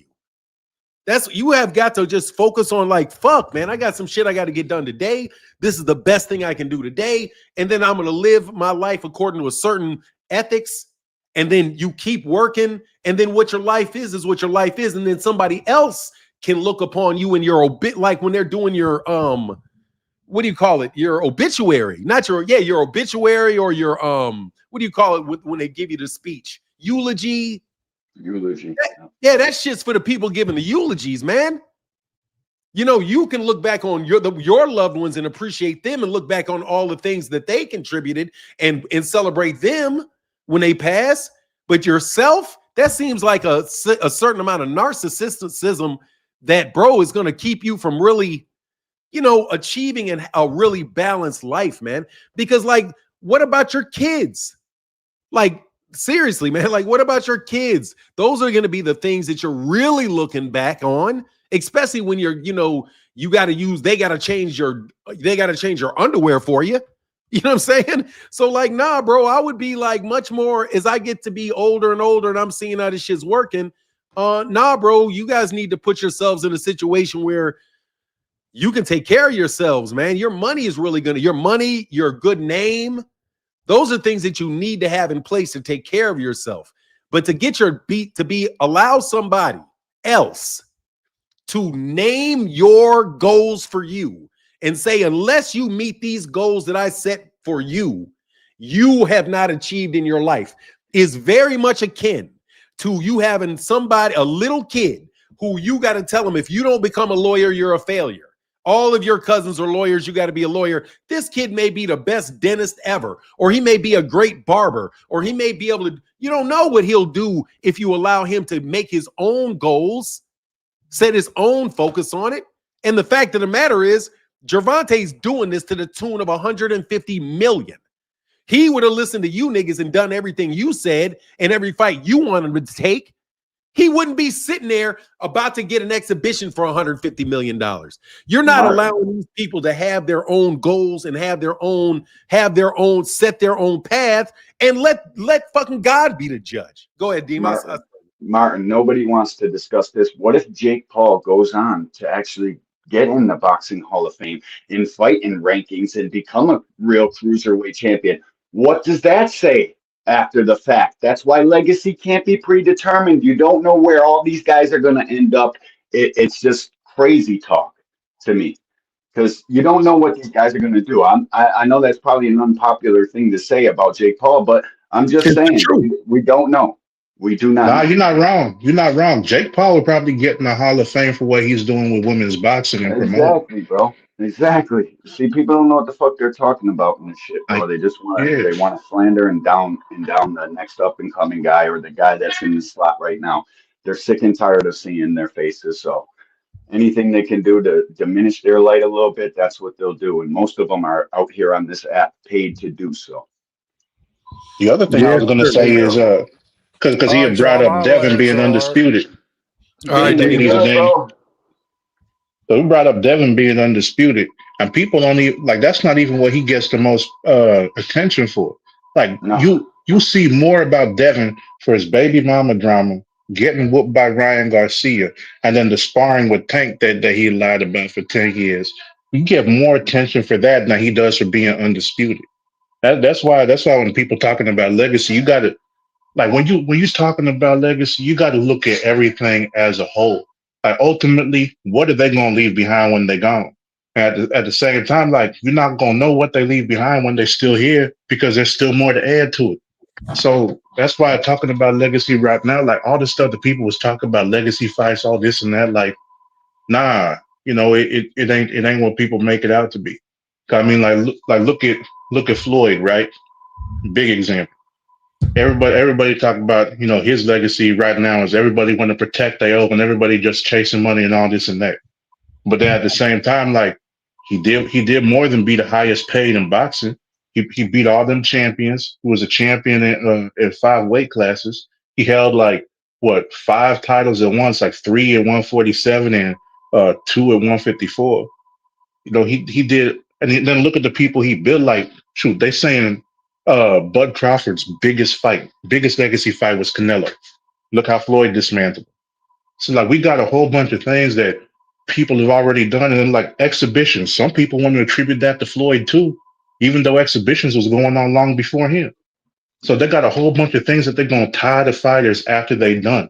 So like, 15 years from now, shoot, people won't even remember Floyd was the one doing exhibitions. They're probably gonna be talking about Jake Paul 15 years from now, just off that. They always slander Tank about not ever holding titles or none of I that mean, shit. Well, Tank had three even different coined the WBA term. titles at once. It simultaneously. He's one of only two boxers to ever do that kind of thing in this sport, but they don't give him no credit for that. It's Yeah, they crazy, say bro. shit like he's never been a champion of any Yeah, division. he's had three titles at three different weight classes simultaneously. Like I just said, one of only three to ever do that shit. They don't know what they're talking about, too. They They don't. even got a new term for it, y'all. It's called legacy fighter. And Yeah, people keep saying that to me, and I'm like, y'all, what the hell is a legacy fighter? That shit, no, how are you a legacy fighter? That doesn't even make any sense at all. But I guess it's the Terence Crawford era, so I guess Bud fighting is for the, legs. the the best legacy fighter we've ever seen in the history of boxing. It means you're a fighter with integrity. That's what it Undisputed. means. He's the undisputed opportunity getter, is what Terence Crawford is. That's what that three times undisputed tells me. It tells me he had the most opportunities. And that's the only thing it tells me. You I can bring go that collect point all up them too. trinkets Like all you want. y'all are saying these fighters got to do this and be undisputed. Like they don't. Not everybody even has the opportunity to do that. Let's say Exactly. I was a fighter where I could. I'm talented enough and I'm good enough to be undisputed. Example: Jaron Boots Ennis. Did Jaron Boots Ennis have the opportunity to be undisputed at 47? No, he did Absolutely not. Nope. not. No, he did not. And that's what I'm saying. Like, congratulations to Terence Crawford that he was able to get 13 belts in 6 fights. But everybody is not going to have an opportunity to do that, y'all. They're not. Exactly. I'm being real about it. Like, shoot, they want to talk so much about unified, undisputed. Like, okay, what's more impressive? Like beating the undisputed champion or becoming undisputed? Because you could beat an undisputed champion and not have the belts. Because that's what Carlos Baldomir did. Like people forget, Zab Judah Still was do. the last undisputed champion before Terence Crawford at 147. And Carlos Yep. Baldomir beat him and did more than Terence did because he defended it once and won against Arturo Gatti before he This will lost to be the Floyd. Let me this will be the jump real third quick. no Let me jump defenses. real quick. Hold real My quick. bad. Jake Bread Boy in the building. Thank you so much for that $10 holler. Jameson Children said the only youngins whose legacies we talk about are the ones who aren't fortunate enough to make it to an old age. Example, Salvador Sanchez. Exactly, man. I can't stand that legacy talk. It's guilt tripping, is what it is. It's just Mhm. guilt tripping. Keith Nolan said, all right, next up, we're going to talk about Carmel Moten's legacy and Abdullah Mason's legacy. Also, there's a couple of amateur boxers whose legacies we need to discuss. Exactly, bro. Go ahead, y'all. Thanks. Yep, that ain't lying, but true. Like I was saying, like with Carlos Baldomir in that situation, that shows that not everyone's going to be undisputed because even though he beat Zab, he was the B side. He wasn't making enough to cover sanctioning fees, so he ain't take the belts. And then they all got split up. So, like, are Same we thing going to happened say with that he's less of a fighter just because he didn't have the belts, even though he beat the guy that was undisputed? That's the same situation with like Tiafimo and Lomachenko, or Tiafimo and Josh Taylor, because both Yep. of them didn't lose belts in the ring. They lost their next fights to Tiafimo. So that's the thing. Like people be out here picking and choosing. That's why I keep calling this selective greatness, because it's going to be great depending on whether or not they like the person doing it, and that's what it comes down to. And That's it's a going to keep fact. on being that way as they go on. Yo, Fanan, I got to jet out, man. Thanks for having me. Panel. Anytime, Good to brother. Hey, say. tell Yep. William I said what's up next time we Yeah, talk to we'll him. do. We'll do. We'll do. It's his birthday today, too. So, Oh, for real? Okay, dope. yeah, we'll I'll probably say do what's up stream on the later. Twitter. All right. All right. Have a good one, guys. All right, Peace brother. out. Get back, man. Yeah. Take it easy. Yes, sir. Jameson Children's back at it said prize fighters get paid in currency. Legacy fighters get paid in impressions and crypto. Whoa, did you hear about that crypto crash? Oh, nah, what happened? 2 Cent. What happened with the crypto crash? You there? 2 Was it Cent? another one of them ones where people got in trouble for scamming for crypto? Is that what it was? All I saw was something like 9.8 billion in leveraged crypto disappeared, along with like 1.4 million traders, because some shit crashed, like something serious, man. I don't know what it was. Something crashed, something serious, man. You That's know? unfortunate. Yeah, man. Oh, there's 2 cent added. Oh, dang, what happened? 2 cent. 2 cents, you there? Well, am I missing? Am I tripping? I'm here. Can you hear me? Oh, yeah. What happened with the crypto? Yeah, a lot of those altcoins end up crashing, and what a lot of people like to do is trade with leverage. So a lot of What's people that was mean? over. It means like you can borrow money and to trade with, take like a loan out. But if the price of your crypto goes below a certain thing, you get margin call, which means you got to pay your loan back that you're using to trade with. Ooh. So when those altcoin when the market crashed, all those people that was over leveraged, they had to pay their loan back. They had to cash in all their crypto. So they was over leveraged. That's what happened. But you have to it's like altcoins is like penny stocks. You feel what I'm saying? You have to do a lot of research and know what you're getting yourself into. No, yeah, penny stocks that's something. Yeah, so altcoins are like the penny stocks of crypto. So that should tell you enough right there. Oh, okay, I get it. It's highly, highly, highly speculative. Right. Now, things like Bitcoin, I mean, of course, that crashed too, but Bitcoin is going to recover. When I see Bitcoin crash, I'm excited because I'm buying more of it. I'm accumulating more of it. But all those altcoins and all those other little BS projects and stuff people investing their money in, I don't fool with that. Cool. All right. Well, look, y'all got anything else to say about boxing? Hey, real quick, Deborah Booker said good morning, Fanon, and hello to everybody in the chat. Hope everybody had a great weekend. Team Boots and Tank, and hello to everybody in the chat. Okay, well, that was twice. That's twice. Yeah. All right, Deborah, thank you so much for that support. Y'all got anything else y'all want to cook on? I ain't in no hurry, but I'm just asking. No, I ain't got nothing else. No good. I was looking forward to that Fundora-Keith fight. I'm a little upset that that's not happening. Oh, yeah. And I hope Rolly gets the Manny Pacquiao fight. I'm a huge fan of Rolly, always have been. I hope Rolly gets that Manny Pacquiao fight. I don't think people appreciate enough Rolly's career and how he came up.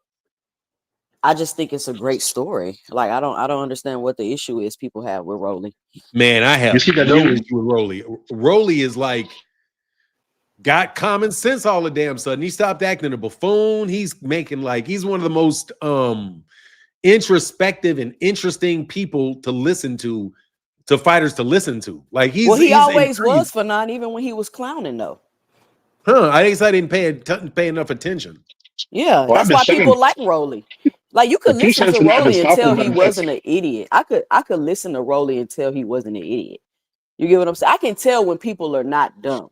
You know what I'm saying? I don't know how to explain it, but I can tell when people acting a certain way, and then I'm like, nah, why he acting like that? He not dumb for real. You know what I'm saying? And Rolly just had to mature and grow up. And unfortunately, he did what AB was never able to do. What is that? Mature and grow up. No, yeah. You see that new interview he did with Fight Hype a few weeks ago, where he was talking about it was like God and Floyd Mayweather to save his life. Yeah, that's what I'm talking about, man. Yeah, you forwarded that to me. It was great, man. Really great interview. But look, I'm about to get up out of here, y'all. All right, peace out. All right, y'all take it easy. All right, y'all. Y'all have a wonderful day. Deuces. All right, y'all. Thank y'all so much for everybody that supported in the chat. Period.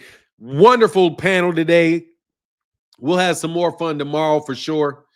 I'll holler back at you. Deuces.